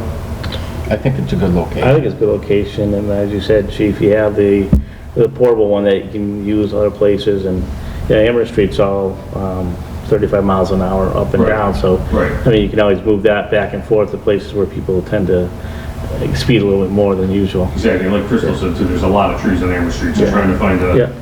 a good place so it would charge as well, you know? I'm just trying to picture on East Street where you wanted to place it. So you said after the farm stand, so if we're coming from Five Corners, it goes Morgan, well, there's Pleasant Street, and then it forks off to Morgan and East. So what? So I'm thinking way down by, Okay. by the hill, like, Oh, so okay. I'm thinking coming from Ludlow. Yeah. as people come down the hill, they go, Yes. oh, It's where the solar Okay, field, I know. where the solar fields are. Yes, Yeah. okay. just down the hill, you know, Yeah. so it's out Sherwood and Acrebrook are there, and then just a little further down, there's a. It's got the wide open field, Exactly. yes, okay. And then, you know, It's a good- where, there's good solar power, but it also brings people's attention, oh, maybe we'll go a little too quick here. Yeah, I think And it's easy to do coming, you Oh, know, absolutely. Yeah. Absolutely. And it's You full get carried sun. away. Yeah, you're right, it's full sun all the time there. I think that's a great idea.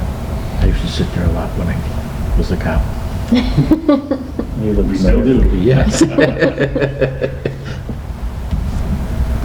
All right, well, That was a lot. That's the plan. I'll Yeah.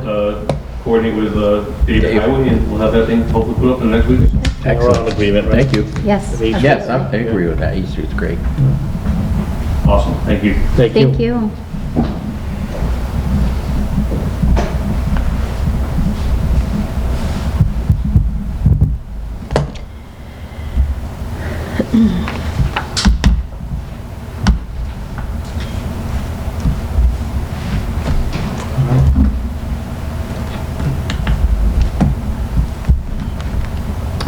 don't have any citizen participation.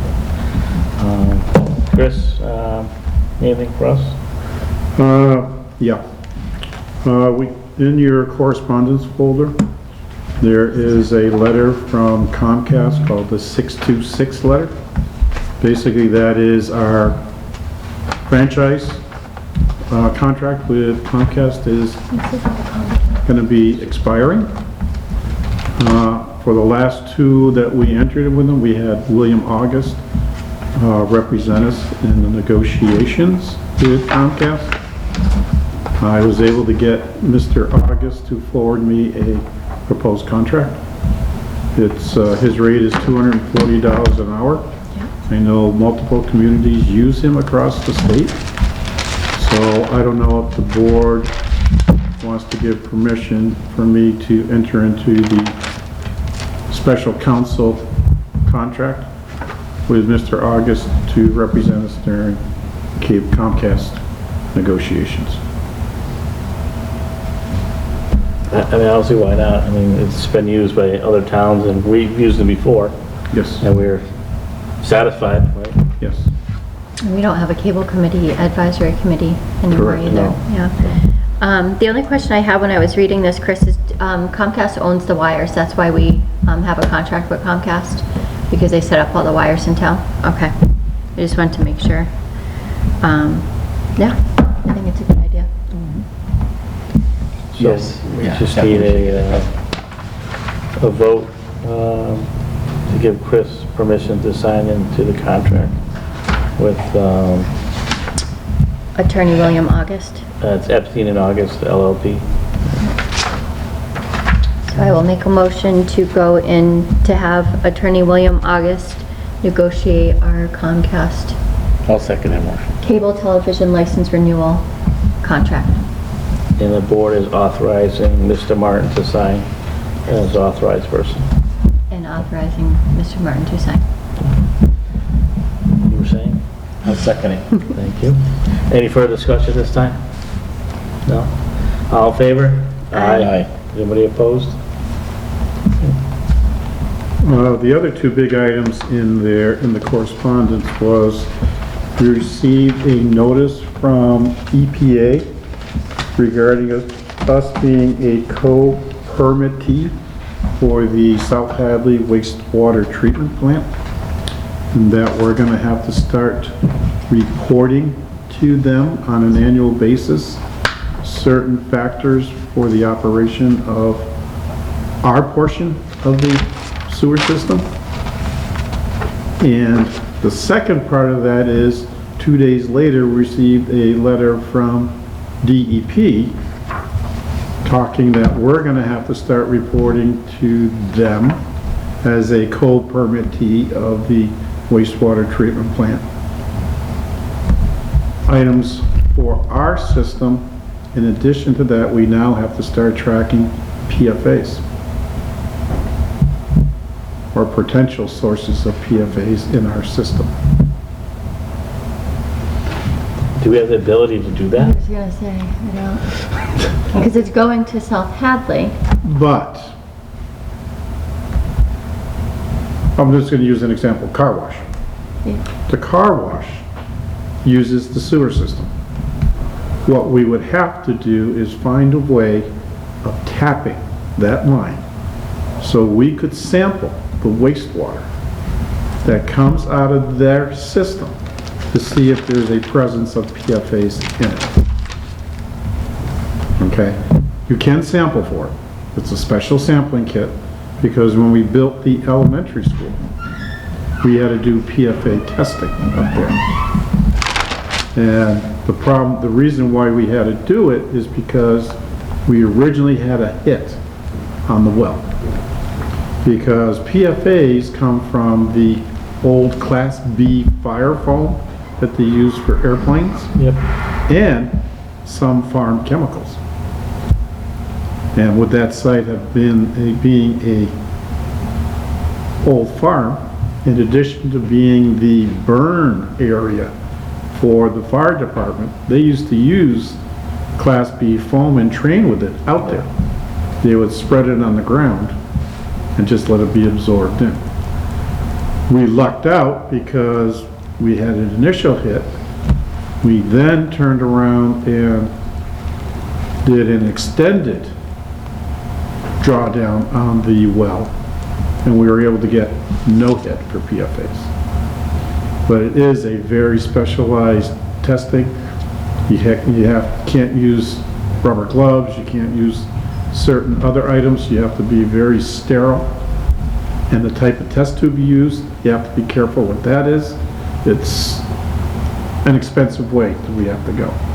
And if we're gonna have to start reporting it, there may be additional costs to the sewer users for us to start doing this.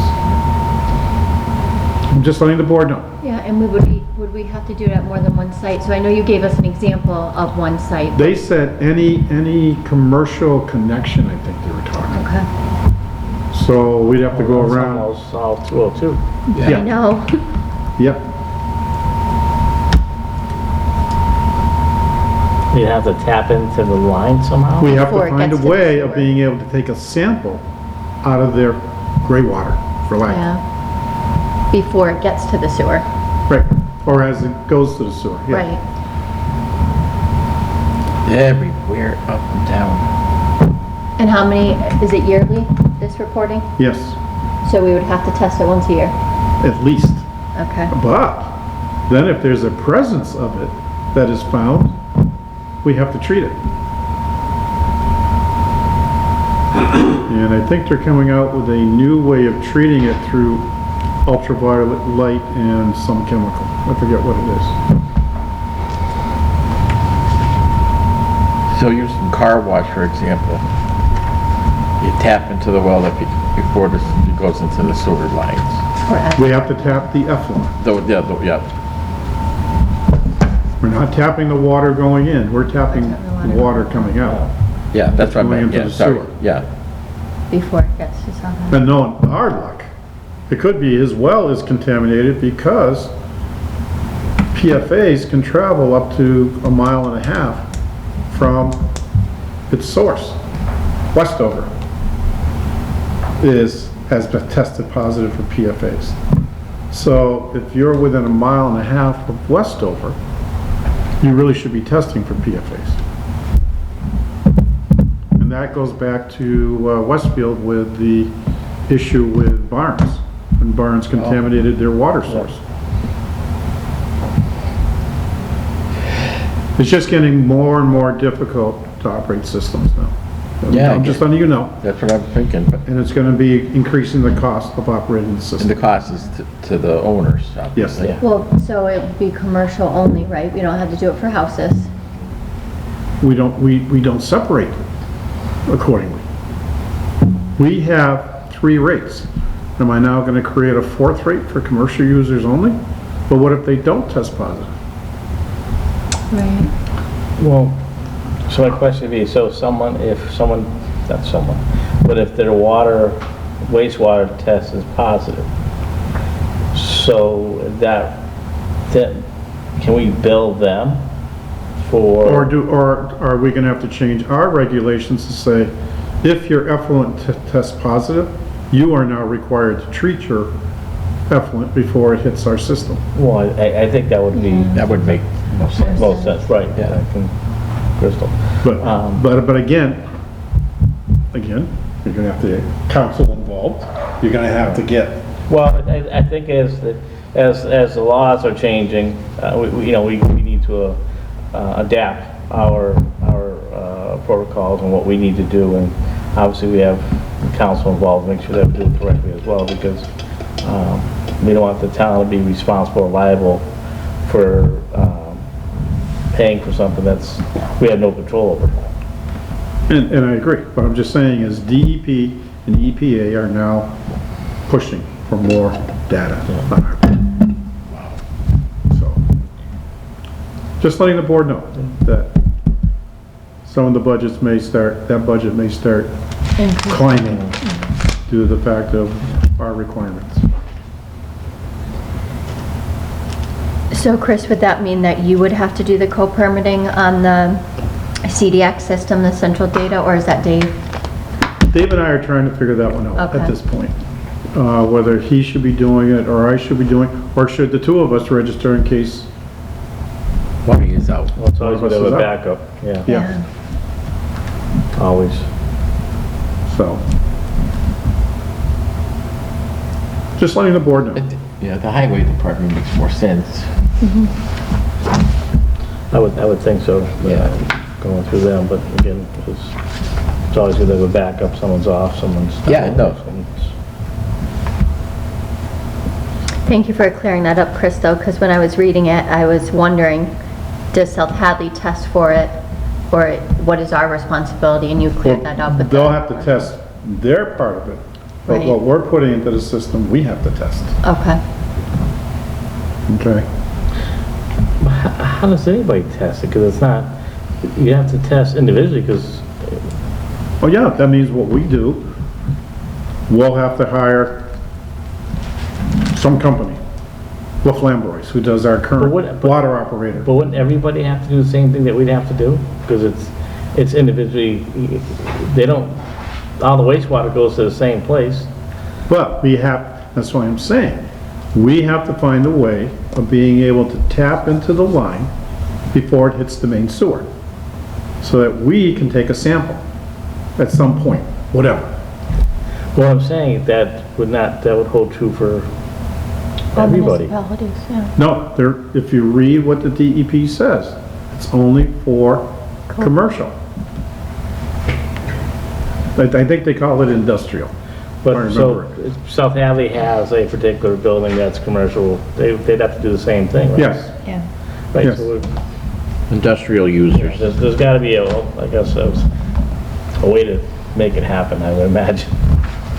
So, well, Well, I guess from now on, if anybody's gonna connect to our system, they have to install some sort of a tap mechanism. that would be it, so you can test it, yeah. That's gonna, yeah, how many industrial people, that's we can figure out that number, then, Yeah, but like I said, we don't have many more people that can tap into the system anyway, so.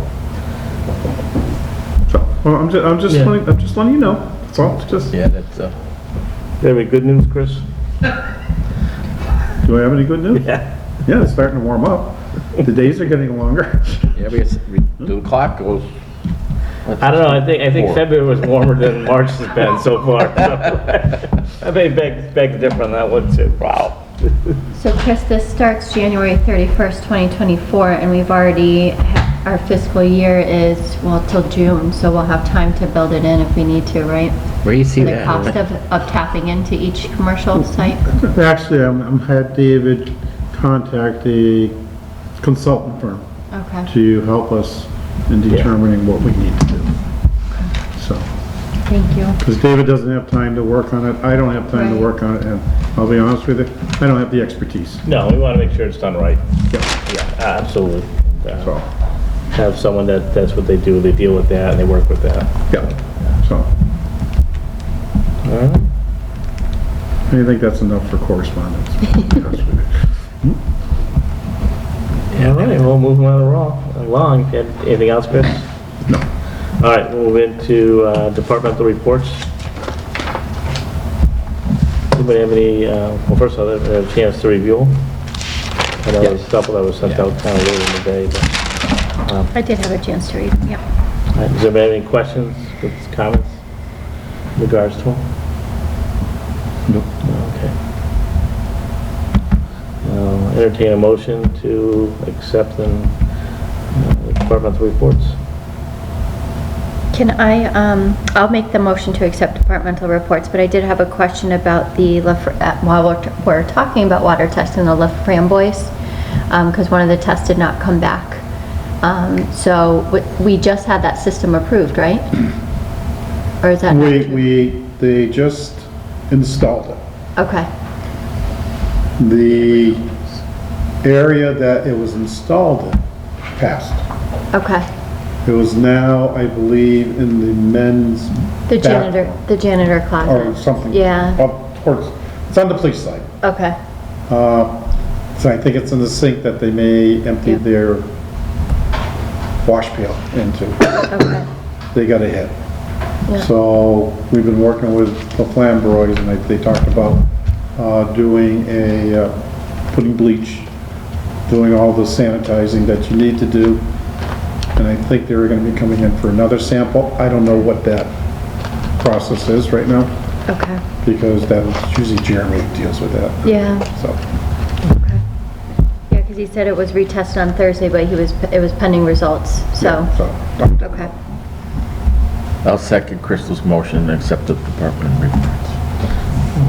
All right. Actually, Chris, you just want to do that again so we're clear? 'Cause Yes, you went into a I will make a discussion. motion to accept departmental reports. Is there a second? I'll second that.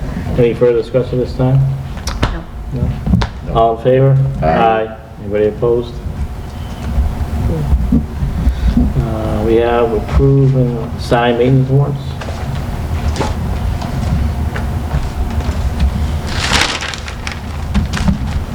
Alright, so first warrant is warrant number 53. And this is dated February 24th, 2023. It is a bills payable warrant in the amount of $644,825.01. So I'll make a motion to approve warrant number 53. Is there a second? I'll second that Any- motion to approve number 53. Thank you. Is there any discussion? All in favor? Aye. Anybody opposed?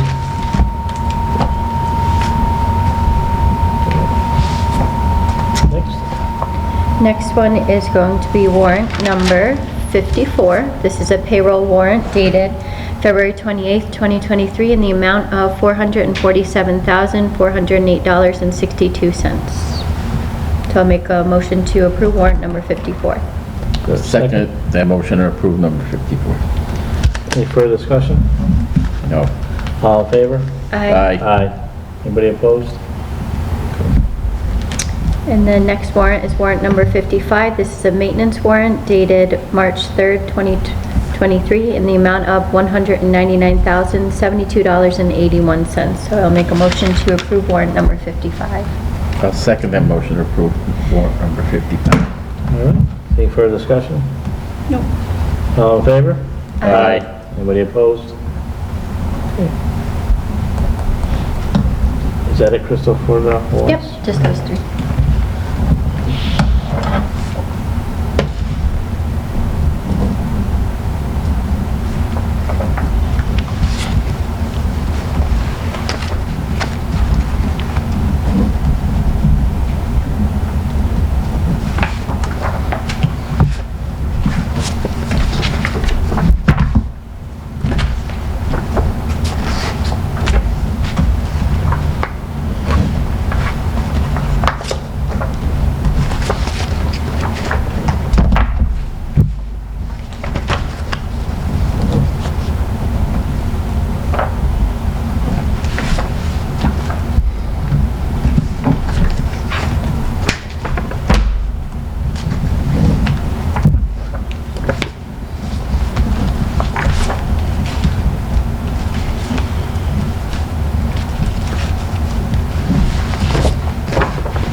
All set, Rick? Yeah. We have to approve the minutes. Have we had a chance to review them? Yes. Do we have any questions in regards to the minutes? No. Chris, for the part where I had asked questions about the warrants, I know... I didn't have access to the minutes. Dale's the Okay. one who did them. So Okay. if you want, amend them at this meeting, Okay, then approve them as amended, and then I'll get, changes will get reflected in the minutes of this. okay. So if you guys want to take a look at this, the only thing I was saying is when I had asked questions about each one, I just had put warrant 40 at the beginning, so that all the questions that were for that warrant are listed underneath it, and then for the next warrant underneath that. So I had sent Chris an email with because I went back to my notes on which warrant. I think this was 39, and then this one was 40, and then this was 41. So that's the only change I was asking to be made, is just where what questions, or for the questions I asked, what warrant it was referring to. All right, so do you want to mark warrant 39 or whatever? Well, I want to look at the email just to make sure Oh, yeah, it's well, correct. right, because I don't want to amend them if that could be correct, so let's. Oh, you wait till our next meeting too, we don't have to do it tonight. Whichever way the board wants to do it. Yeah, They worked so hard to get it done for tonight, though. And she's working on the 17th right now, so. All right, so this one was warrant number 38, actually. See, that's what I wanted to make sure. This was 38. Electrical power was warrant 40. And this was warrant 41. So I have, so I'll make a motion to approve the warrant with the amendment that we're going to put warrant number 38 in front of animal inspection, deputy collector fees, La Framboise water, and electrical repairs. Warrant 40, I have an amendment, or I have a change in here that says, just how Chris had explained it to me about the town buying power from the solar field, in which we buy it at 80% and then we get a credit from National Grid. And then warrant number 41, card member services, just here so that department heads know that they see Chris if they want to use the town credit card. okay. So that was it. Did you get that one? Okay. So I will make a motion to approve the minutes with the amendments. I'll second that motion to approve the minutes as amended. Is there any further discussion at this time? All in favor? Aye. Anybody opposed? And don't sign it, right, Chris, because it's not amended yet? Or No, you can sign it. I You can can still sign it because it's been amended. Because your motion is to approve the minutes of January 3rd as amended. And you just gave what the amendments were. Okay.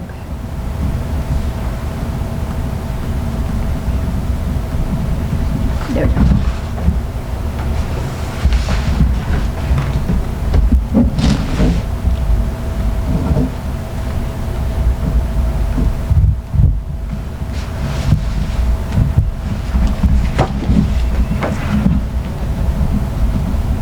So Chris, while we're still on the minutes, or Mr. Chairman, I did notice, or I went back to when I had first started, we have done 8 meetings with minutes, and we still have 16 minutes without minutes. So I know we had talked about with Kathy that we would go from that point on when she had started doing the minutes. So that leaves us May 17th is when we first started. So we still have 16 meetings that we don't have minutes for. So I was going to propose to the board that if we could, maybe all of us take a couple of the meetings and do the minutes to help get caught up, because I know they're swamped as well. And in the end, it's on the board whether or not the minutes are posted for the meetings. So I don't know if you guys are willing to do that. I know it does take some time to do that, but we can follow their outline. I like the way these minutes were done, where it had the numbers on what was happening at the meetings, and they were listed like this. And then we just do a summary of what each topic was about.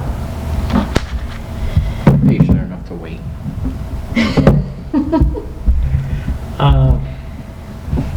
What do you guys want to do? I mean, is there someone that we could task with that or hire someone to do that, Chris? That's what Dale's doing right now. Yeah. She's doing the 17th, you said, right? But you wanted the current ones done, so I flipped her over to the current ones Right. for the time being, and then she'll go back Okay. to the old ones again. Okay. I guess I'd look at it So we'll- from her as a time frame before, so we get an idea of what she would think as a time frame, where she would, how long it would take to do some of the, getting us caught up, and then we can go from there. Do we And need that's hard take- to say because people walk in and she's got to answer the phones and help and stuff, so she can't really give us a time Yeah. frame.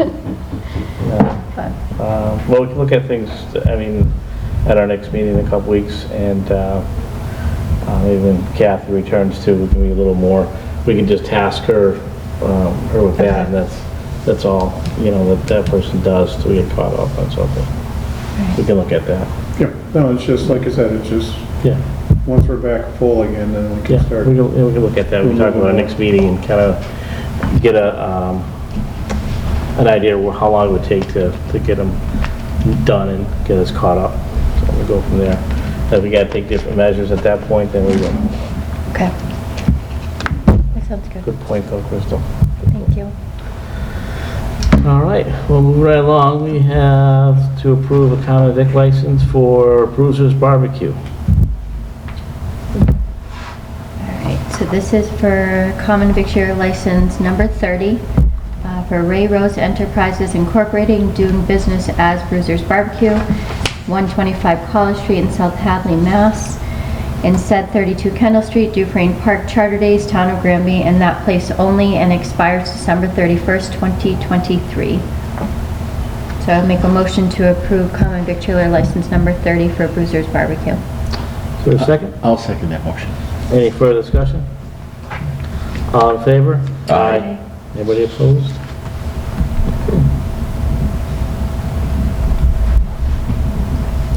I mean, you know, Charter Days is getting closer and closer. Well, we have one food cart, guys. I'm not too, I like barbecue. They did really well last year.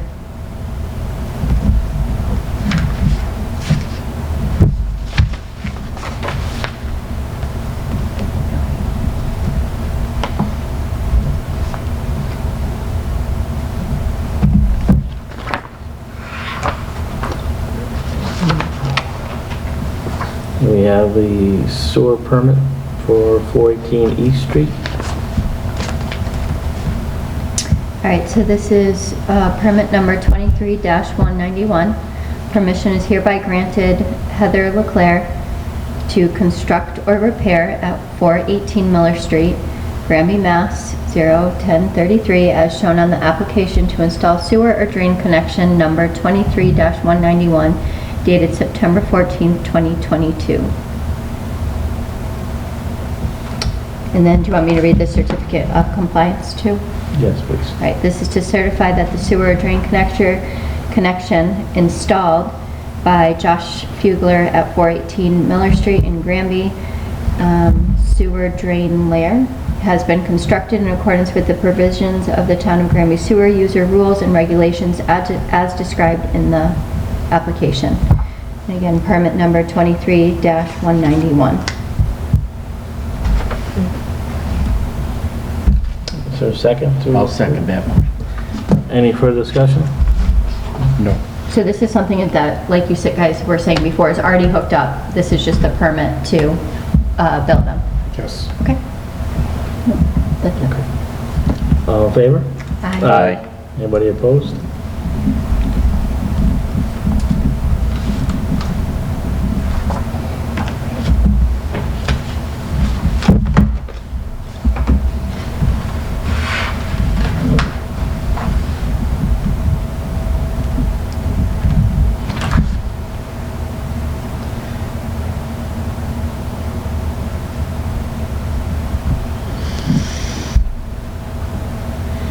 Chris, do we have the ability to back charge to the date this was hooked I up? don't think so. I don't think we have that listed in our regulations. Well, it should be a letter, I think, sent to, who installed it, Fuller? Fugler, yeah. Fuller, from the Josh. sewer commission regarding, here it is, 6-7 months later. It should have been done long And the ago. only reason we are able to do that is you get the information from South Hadley. Yeah, It never even came from Fuba. so we should actually send them a letter in regards to it. Oh, you can ban them from being a drain layer. I don't abandon it, but I just think a letter to understand the proper procedures to conduct business. All right. Move right along. Mass DOT District 2. I'm going to have town council address the board on this topic. Chris, this wasn't in our email, right? I didn't do that one? No. Oh, I didn't see thought this I one. did. No, I'm that's sorry. okay. I just wanted to make sure I didn't like oversee it or overlook it. But this is the 5 corners, which council will address this. Good evening. Wonder why you're sitting back there. Welcome back, sir. Thank you. So yes, there's actually, it looks like Mass DOT has 2 proposed projects in town here, one being Five Corners. But this particular issue is over by McDuffie on School Street, the Emily Partika recreational area. This is something that I know has been in front of conservation for the last couple of months. One of the things that they have to do when they put this rotary in, I gather after talking with conservation, is that the CMRs, the Code of Massachusetts Regulations, having to deal with these types of projects, require something that's called a compensatory storage location, basically for floodwater runoff that could potentially exist as a result of creating this rotary/roundabout. So it's something that the CMRs required, that conservation was required to have DOT do. But we run into the area where this is town-owned property that was gifted by the Partikas for passive recreation. And when this first came across my desk, I think automatically Article 97. Well, we seem to have gotten through that, where the character of the land is not going to change. The use is not going to change. The owner is not going to change. So Mass DOT is taking the position that we don't have to go through town meeting and the legislature to get approval from the general court. But since federal funds are being used for this project, the federal highway department comes in and says, well, this is recreational land, and if you're going to use money to create for this, and it's going to affect recreational land, no matter how minimal, we're going to take a look at it and decide whether or not we think it's also minimal, okay, before the funds can be used to somehow forever alter recreational land, something that obviously in the state and the feds as well, they try to preserve that as things get more and more developed. So what I have been asked to come before you guys, and Chris, do they have a copy of this here?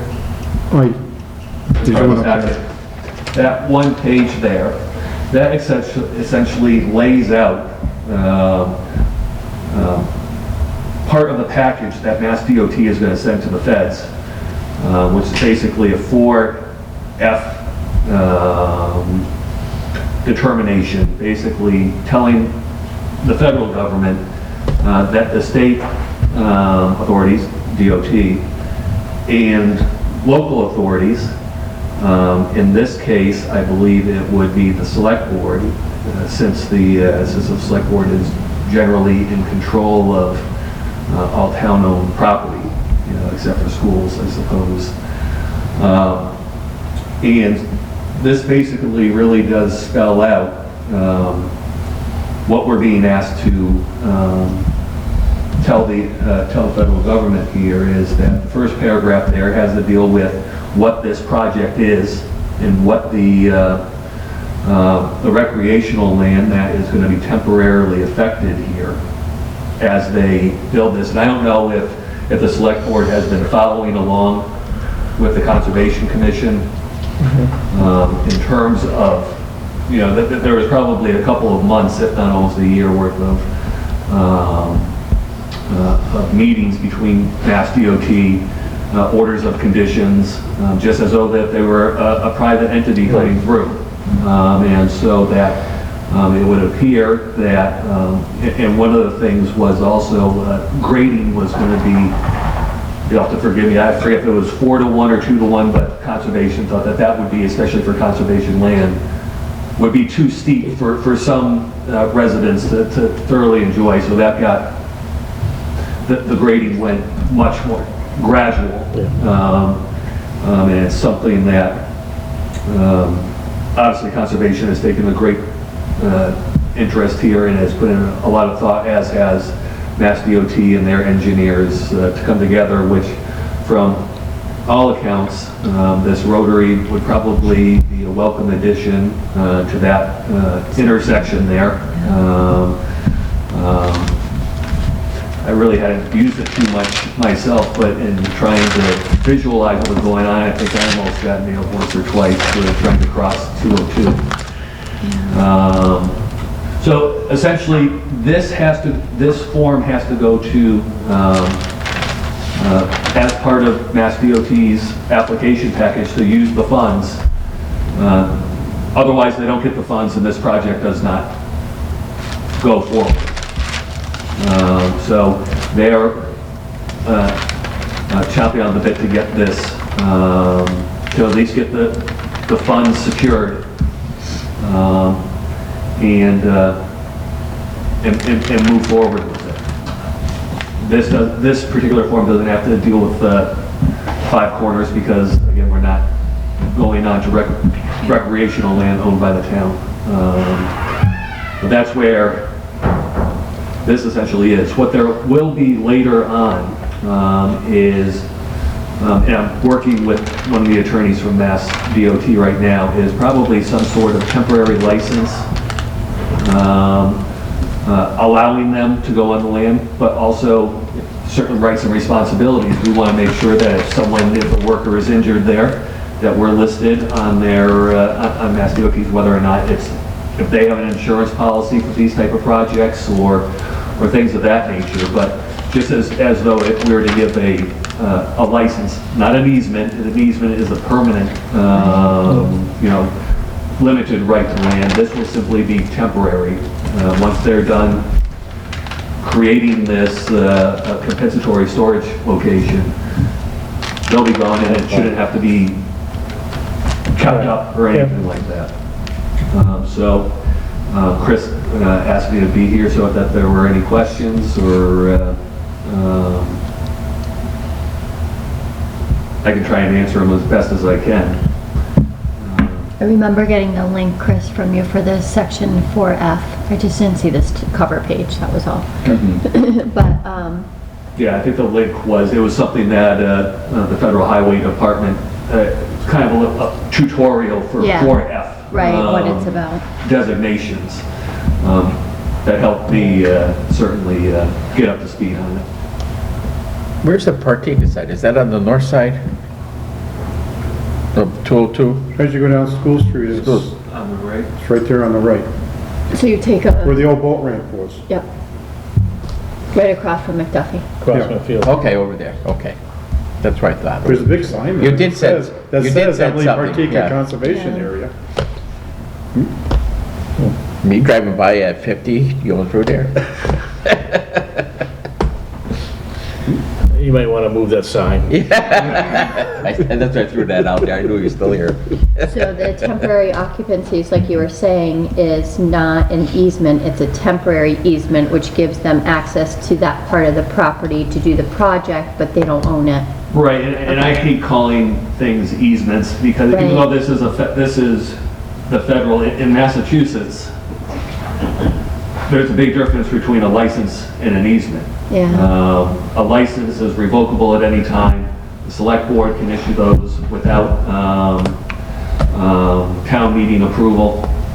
So I've been, as best as I can with federal and state agencies, asking them to mind their language. But certainly, for what is anticipated here, it's temporary in nature. It's not the project itself. And again, this really, from what I can tell and how it's explained to me from conservation, in that area, it's about grading the creating of this compensatory storage location, which they're hoping, even after a 100-year storm, it wouldn't be utilized, but it's something that the CMRs require on a project of this nature. And so I suppose what I would be asking the select board, if they're inclined to to sign this. Either authorize Chris to do it. I know the one that they have sent over, at least in draft form, has Chris's name. When they first thought that he would have authority to enter into the agreement as the official having jurisdiction. I believe that actually is with the select board, but duly authorized, Chris would sign it as well. The Conservation Commission's on board, They, as far as you know? Oh, as far as I know, and conservation is the one that was requiring them to put this in. Okay. And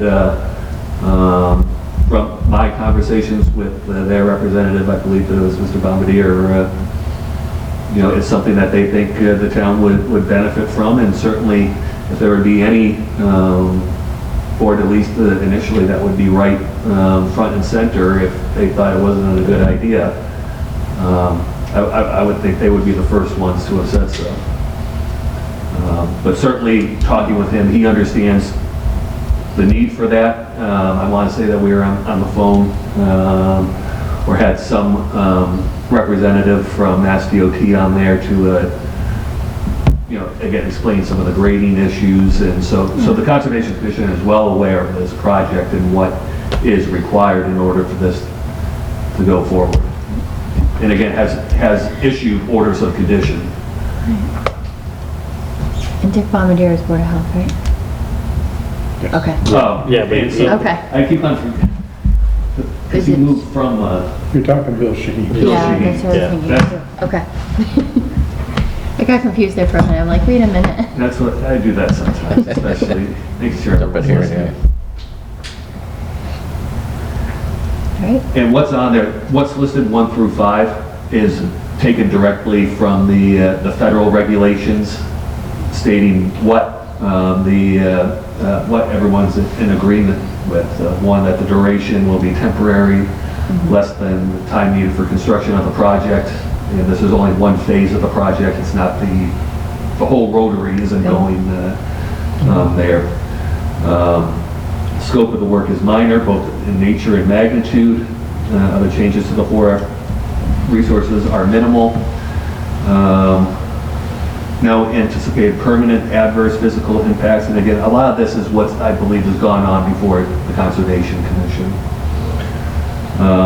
It'll be returned to its prior condition, or at least in a better condition. I think one of the plans there is that there's going to be a temporary road there for construction vehicles to be able to go in and out. But once that work's done, that road comes out. Okay. Okay. And the last part there is that the town in Mass DOT are in agreement regarding 1 through 4.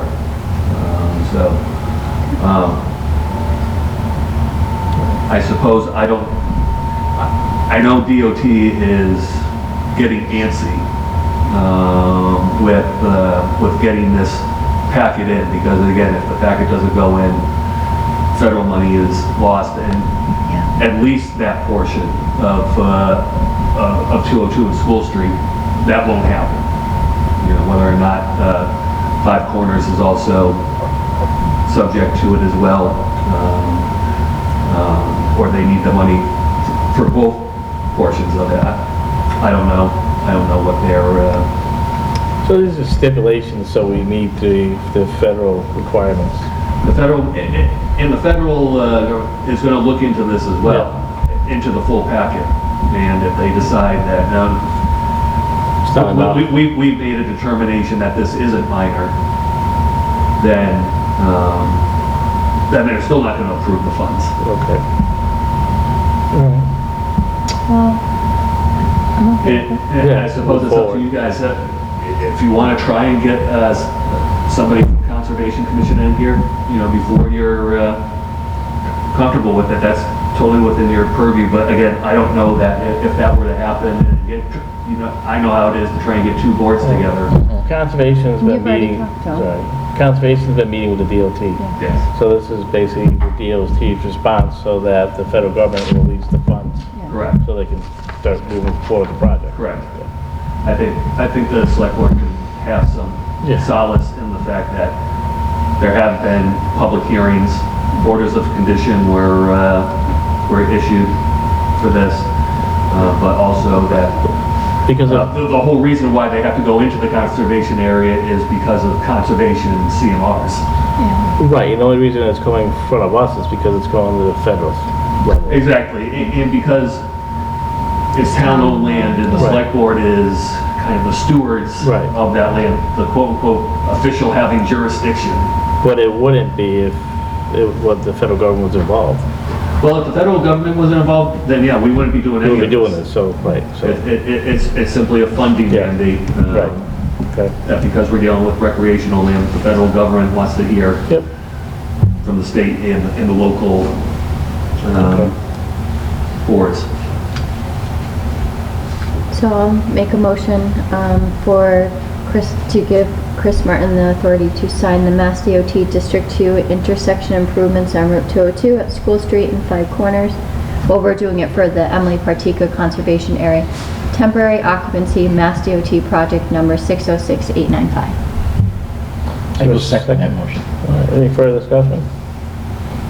All in favor? Aye. Is anybody opposed? Okay, Thank you. thank you, always good to see you. You guys as well. I got work this weekend.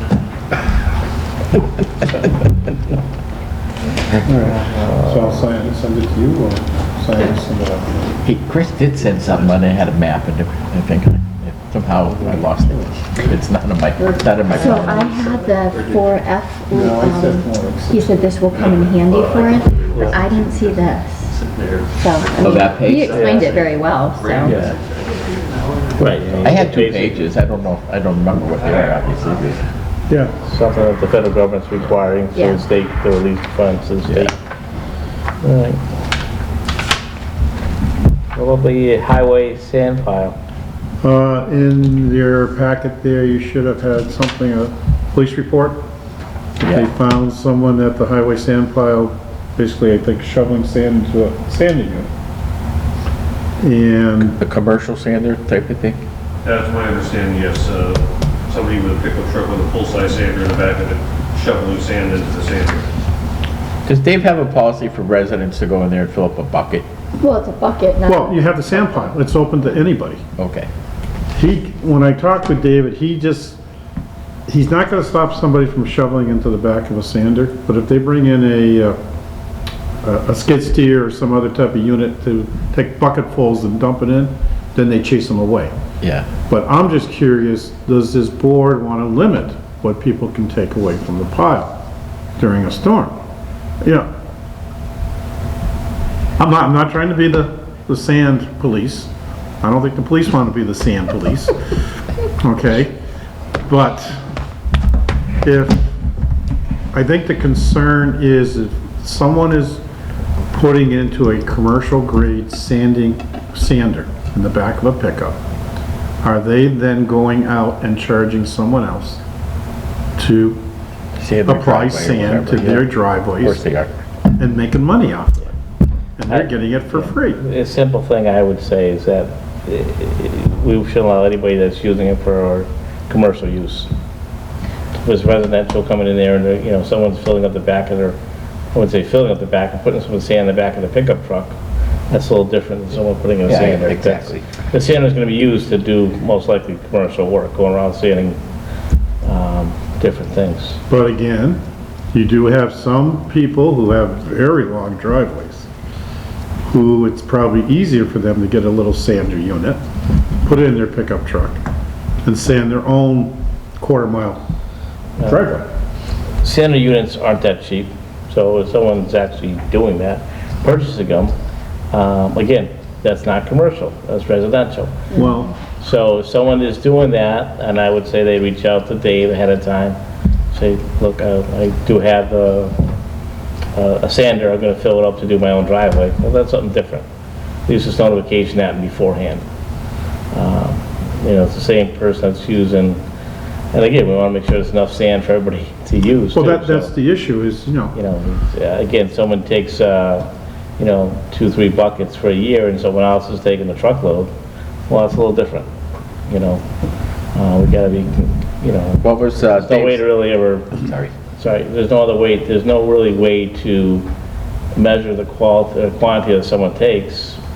You know, I can go down there and fill up 15 buckets and do the same thing, so it's not, you know, versus someone taking a sander and filling up a sander, so. I mean, you know, when we have it, it's for residential use, people you need it as they need it. You know, no one should be going in there for a commercial use, meaning that someone should be going in there taking sand and going out and selling or providing a service and being paid for it, I would say. And it says on here that it was approved by Dave, so the guy said it was approved by Dave? That's my understanding. My officers went and spoke with whoever it was, and they Okay. said that Dave said it was okay. did anybody check with Dave? To see I if that think was, he called Dave. they did and he said it was okay? Yeah. That was my question, I was gonna ask it, does Dave give out permission for this stuff? Well, Again, he should be letting these guys know, so they don't have to, Well, I think I don't it wanna goes back to the other issue speak to too. people they don't need to It speak goes to. back to the same thing with the dumpster. Who has permission, Yeah. have permission to give away, you know, again, there's Yeah, gotta be that's- some type of criteria that's Yeah. met for certain things. You know, it was enough of, somebody reported it, so we Yeah. went and checked on it, and that's what we found. You know? See, I don't think that's what Dave understands, or people are watching now. Right. Oh, absolutely, Everybody's after what just watching happened. everything that's going on. Yeah. And they're very quick to report what they perceive to be abuse. Yeah, and then going off what Chris said too, like, we don't want to be the sand police, but at the same time, we want to make sure there's enough for everyone in town. Yes. So if we, again, do we now have to put up a sign that says, please don't take more than 4 buckets? If you need more, talk to Dave. No, I mean, I don't know. No, How do you do I it? think it's just, it's for residents of Granby, for residential use only. Okay. That's all. Yeah. And so anybody else who's taking it without that, you know, Dave is, again, if someone says, hey, I own a sander, I'm gonna go around and do 5 people's houses in Granby, because I wanna do that for them, I'm not gonna charge them. And that's worked out with Dave, and, you know, I can see stuff like that, and then, I don't have a problem with that, because again, it's For our it's residents. for our residents. They just happen to have a ability to have someone come out and put the sand down for them free of charge. But again, we can't guarantee there'll be sand for all residents if we're allowing them to fill up sander units. That's all we're pointing out. I can't guarantee someone goes down and takes 15 buckets of sand in a week either. I agree. I mean, that's the point I'm making, so, you know, was he using a bucket loader by any chance to load up this sand? No, I think they were putting in by shovels. Hand shoveling, yeah, And I can shovel tell it. you, depending on the size of the sander, it takes an awful long time to start filling that thing up with a shovel. Well, you never know. It takes a long time. That's dedication. Can't say I ever did that. Because an average size commercial sander holds, I think, just over a yard of salt and sand. So that's a lot of shoveling. I wonder how many buckets that is. And there is a sign there that says for residents only anyways, right? 5-gallon Near the bucket. sand pile? Okay, It's a lot. so you're Crystal Dufresne Yeah. landscaper. You have a sander unit in the back of your truck. You pull up, I live here in town. I'm a resident, I'm coming to get sand. You decide you're gonna load it by hand. You find some kid with a strong back. Okay, help me load the sander. So you shovel it in. You then go out and take care of your clients, charging them for sanding their driveway. You got it for free, but you're making money off of, No, but that No, totally gets, all I'm that's saying- not what we're saying.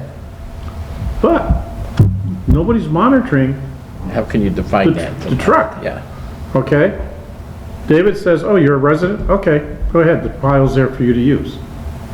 Okay, she decides, oh, I'm not gonna put Crystal Dufresne landscaping on it, I'm just gonna I'm gonna have a metallic sign that I'm gonna take off when I go to the sand pile, put it back on when I leave the sand pile. Okay? I'm not saying we have to be Gestapo and sit there and question everybody who pulls up a truck to the sand pile. But the issue becomes is the abuse again. It's abuse. And if we're not gonna worry about the abuse, and when the sand pile runs out, it runs out, so be it. But I hate to have it run out and then find Jim Jones, a 70-year-old guy, comes to get one pail of sand and it's not there for him because somebody else decided to load up there. No, I see what you're saying, it's to stop that abuse, isn't it? Well, again, I think we're not, right, we don't want abuse of people using sand. And again, I think if any large vehicle goes down there, we could set a parameter around that too, that they got that permission. And Dave should do his, if Dave's gonna say yes to something, then Dave should do his part. Who's this for? Okay. It's for these 5 people in Granby. I'm gonna deliver them for free. All right? Well, if Dave has their names, they can verify it, so be it. It's no different than that person going down there and getting 3 buckets of sand and doing their own property, their own driveway, but they have a friend that actually has a sander who's willing to do the driveway for them. It doesn't, I mean, I don't, you know, to me, I don't think it happens too often that that's happening. It all depends on the weather. You know, if we get the ice storms and stuff like that, I see people go down there to grab sand. If not, most time people aren't grabbing it. I think if you give them an inch, they're gonna take it and run. If we're not gonna have the police department or the highway department be able to enforce the rules of it, I don't see a need for residential sand to be loaded up in a sander, whether it is to do 5 people's driveways in town. I mean, we run out of sand in the highway, we get an ice storm and there's no sand there, we're in some trouble. When's the last time I ran out of sand? Well, if you keep leaving all these people driving in there, it might be this year. The issue is we've been lucky where we were able to supply sand for free out of our sand pit. We're now having to pay for both sand and salt. I mean, Okay? I'm fine either way. I mean, if we just say there's no sanders or anything like that allowed, that's fine. But then, again, someone shows up with a pickup truck and fills up the back of the pickup trucks. We could say that. And they can shovel it out of the back of the pickup truck Well, instead that's, of, right. So what I'm saying is then we make a, we make it so you show up with you're allowed to fill up buckets, that's it. That's all. You can fill up buckets. You want to fill up 20 buckets, go right ahead. But you got to fill up buckets. And then, You allow buckets. Or you say you're allowed to fill up buckets, it's, you know, a maximum of 3 buckets per visit. I don't know. You need to put something down so people have something to follow. If there's nothing to follow, there's no guidance as to what they and can dig. again, they'll that'll take what they be want. creating another sign Yep. that says limit 3 5-gallon buckets per visit. Which is fine. If you want people to know what they're allowed to do, then you need to have a way to notify them. And that's by a sign that's there. This is what you're allowed to take. And again, that falls on the select board to determine how much you're gonna allow them to take per visit. You say limit 3 5-gallon buckets per visit, we'll have a sign made. Period. I'm okay with 3 to 5 We're gallon gonna buckets. say you have a large driveway, like, do you think 3 buckets is enough for them? Yes. You think, yeah, Yes. okay. I say that because I have a large driveway and it doesn't even take me a bucket to do mine. Okay. It's like a half a bucket or something like that. So we'll have a sign made up, no more than 3 buckets, Yeah. 3 5-gallon buckets per visit. Per visit. So when the police go by, see them backed up there and loading up the back of their pickup, they can go in and address the situation. Yeah. Okay. That sounds good. Okay. Thank you. Yeah. All right. The COA director. Okay, we have I think it's either 3 or 4 applications in for the nice. position. I'm calling it a search committee, I really want to call it an interview committee. So that it can be done in private for the first round, and then bring any finalists to the select board. I am recommending a committee of 3. Crystal, you're the liaison for the COA. I'd like it to be you. Okay. I'd like it to be me. And I would like it to be Robin Lamorter, who is a member of the Friends of Granby Elderly. To at least conduct the initial interviews and bring forth potential candidates for a final interview in front of the board. Have you spoken to Robin? Is she willing to Yes, do that? Robin is willing to do it. Okay. I know Mrs. Lamorter, I think she'd do a great job. Now, you said Ms. Lamorter is Friends? of She's on the COA? Friends of the Granby Elderly. Want to make sure I get that correct too. And do you think anyone else in charge of the COA right now that knows the workings in and out? should also Robin be comes included? here, she does all the, The lunches, I know she's here for the lunches, right? she's here for that, she participates in things, and she's trying to Okay. learn more and more about operations, so. Okay, I think just for the initial or final questions, yep, we can ask for input for questions for the board to ask of a more technical nature at Okay. that point. But I think to just get a feel of, are they gonna, do you think they're gonna last? Are they gonna be a fit for Granby, or are they looking, type of thing? Is this a retirement type of position for them, or is this like a stepping stone for them to just to get into the field? I think yourself, myself, and Robin could probably handle that type of a situation. and is there already questions that you guys prepare for the initial interviews, or? Not That we yet, give but to we them? can go Okay. back and look and see if we have interview questions from prior ones, Okay, and go from there. okay. Sounds good to me. Yeah. I think that's great. Good luck. Thank you. West, 24 West 8th Street, sewer Okay, billing. we're gonna go back to that discussion you had with Nicole. If you look in the new business folder, David forwarded me an email he received from Miss Labonte regarding our neighbor next door. And according to her, originally it was classified as a motel.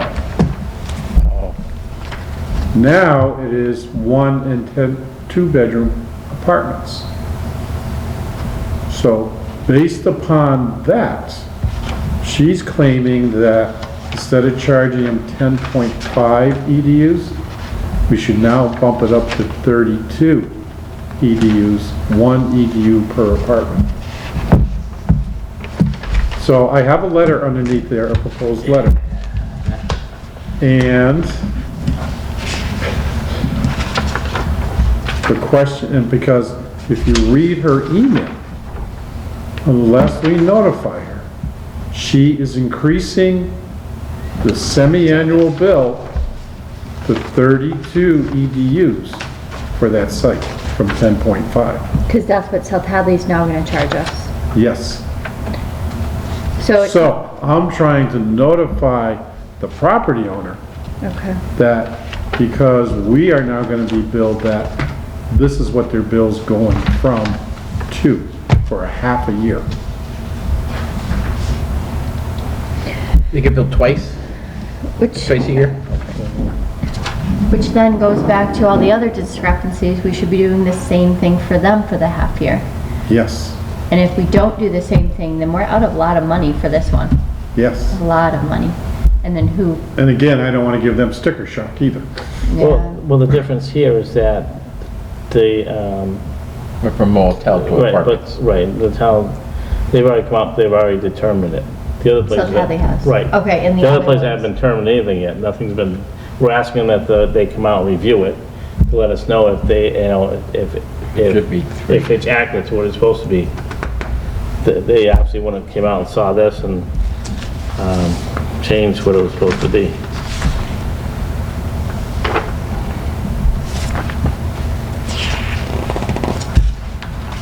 I was just gonna try and give the property owner notification before his next bill comes in and he goes from, what was it gonna go from, like 5,000 to, No, it's gonna go from $3,333.75 to $10,160. yep. Which would go to the, From going to 10.5 EDUs That's over to to 10 It's going from 32. 10 and a half EDUs to 32 EDUs.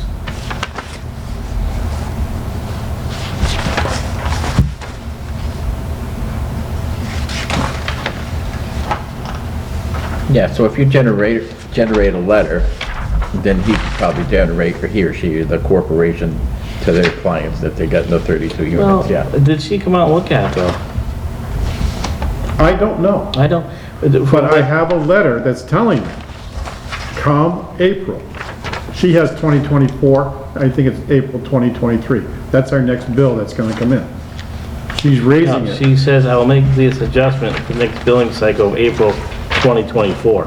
but that's not the next billing cycle. It could be a Scribner's error too, right? I'm just saying that's Scribner's error. It should be 2023. That's the next billing cycle. Well,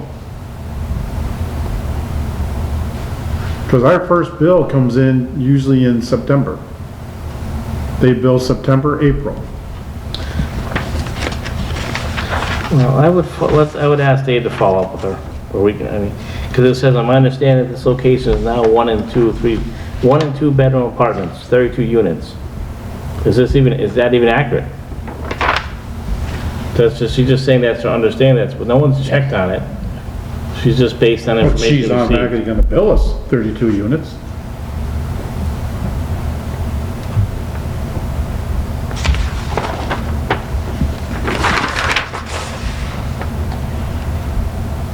She found out there's 32 units in there, so she's gonna, But no, but again, No. she has written here,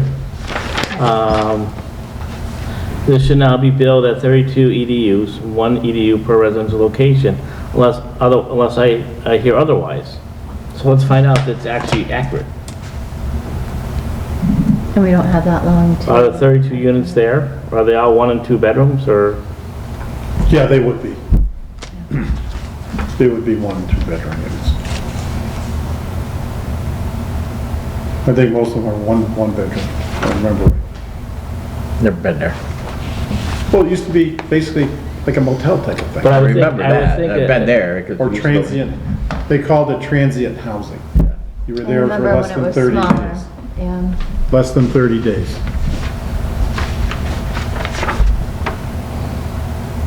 I would reach out to her, Dave can reach out to her and verify what is correct in the letter. Or the email. Is the date incorrect? 2024, is it supposed to be 2023? Is she looking to ask us whether or not this is actually accurate, that there is 32 units there? Which would be on file at the assessor's office. She's actually asking us if that's what she feels to I be don't know if accurate. the assessors would have that there's 32 units there, or if it would be the building inspector when he goes and inspects. Okay. I mean, I read the email and it asks that she's looking for, unless I receive other information, that's what she's gonna bill it at. Well, she's asking, unless you can provide different information, well, we should be making sure that the information that they're gonna bill out is correct. You wanna send her a letter that says, is this a Scribner's error first off? And there, Well, I would send her an email. where do you get the Yeah. I information? think I'd send her an email. Right. But letter, it's gonna be snail mail. Verify, yes, this is correct, you can bill it at 32 units. Or no, it's not correct, it should be billed at 20 units. Well, So, the only way we're gonna be able to do that is go walk over there and count the number of doors. well, we need to make sure it's correct, because the last thing I wanna do is bill it at the wrong number, and have someone else come back and say, well, I don't have 32 units, why does it say that? And I think the reason it raised up is because if you go in our street list, they're now starting to list individual addresses at that site. Yeah. Oh, But I get it, I just wanna make sure that it's accurate and that we're billing correctly on it, that's all. If it is 32 Yeah, units, it so all is the 32 doors will units. have numbers on it and we can count the doors. No, I see where you're coming from, Glenn. Just, I mean, if there's one mistake, it could be Right, more it's than one. just- and it just sounds like that's just information that she has, and she's asking if that information is correct. She doesn't know if it is or not.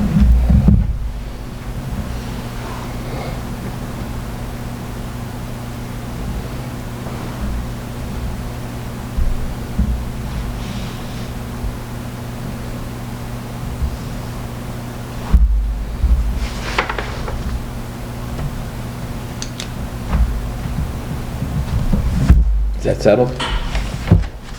Mr. Chairman? So that's, I guess, I would think is that so. Pleasant Valley? Is that what they're calling this, Pleasant It Valley? used to be Pleasant Valley. Okay. It was That's sold not- to Ceremi LLP. Right, so on ours, it's Pleasant Valley though, so. Okay. If I remember right, one was Granby Motel, one was Granby, something, Advanced Motel. Vance Motel, but there was something before that, though. There's one out on Pleasant Street, I think. Where Pleasant Valley, I think, is over there. That's the condos. That's condos. Yes, I don't think that's, this is Lincoln Live. No, I hear it. It used to be Stony Brook. Stony Brook, that's what it was before, right. And actually, they operated 2 units, 2 buildings. They had Stony Brook, and then they had another You're looking at the South Hadley 14-unit one, complex. I think. No, I'm looking Pleasant at, Street. Right next to the the condos. Housing Authority. Says it gets billed for 57 EDUs. Does that mean there's 57 apartments? There's 57 apartments at the house. I just wanted to make sure that it's accurate, and we can let her know that, yes, if this is correct. And then we have to notify the, Well, that's why I had the letters to the homeowner, or Yeah. the property owner. but I want to make sure that the information is correct. I think If it's that's correct, a, we'll yeah. go from there. I think that's a simple fix that we can Yeah. get out there. So do you want me to email David to contact her? Contact her, yeah, just ask if the email, first of all, is the date correct, or was that an error? And additionally, we need to find out How many that there is 30, if there is 32 units there, we'll confirm that with, let her know, yes, that is accurate, or if there's not, we need to let her know it's not accurate, there's X amount of units there. Now, if there is 32 units, do we want to give Mr. Martin the authority to send this letter out to the owner of the property so that they can have a heads up before the April bill comes out? Yeah, I would, You want to wait? I would Instead of wait. Next meeting? You want it I'll back in wait, front of because us? I would actually like to reach out to the town of South Hadley and ask if they could wait till the next billing cycle. Which would it be, April would be the following September. one, if You possible. want fiscal year 2024. Yeah.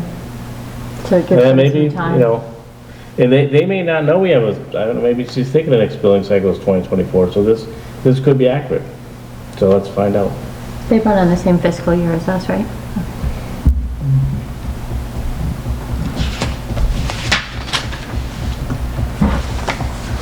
It's just what you said. That's fine.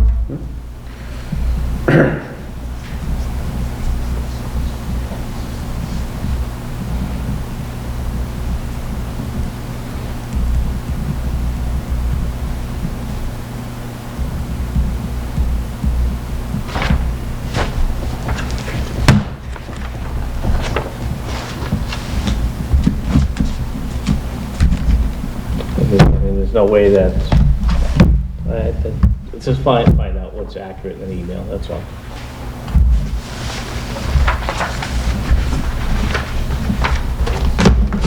Okay.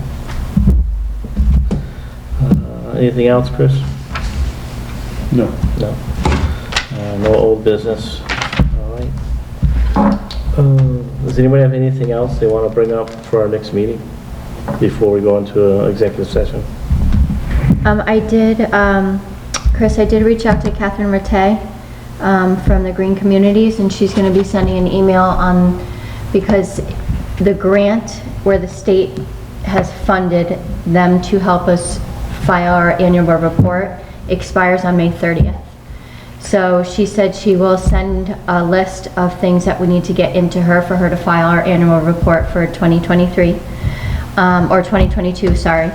And then for 2023, that isn't going to come out until after the May deadline as to whether or not the state is going to fund them helping us file the annual report.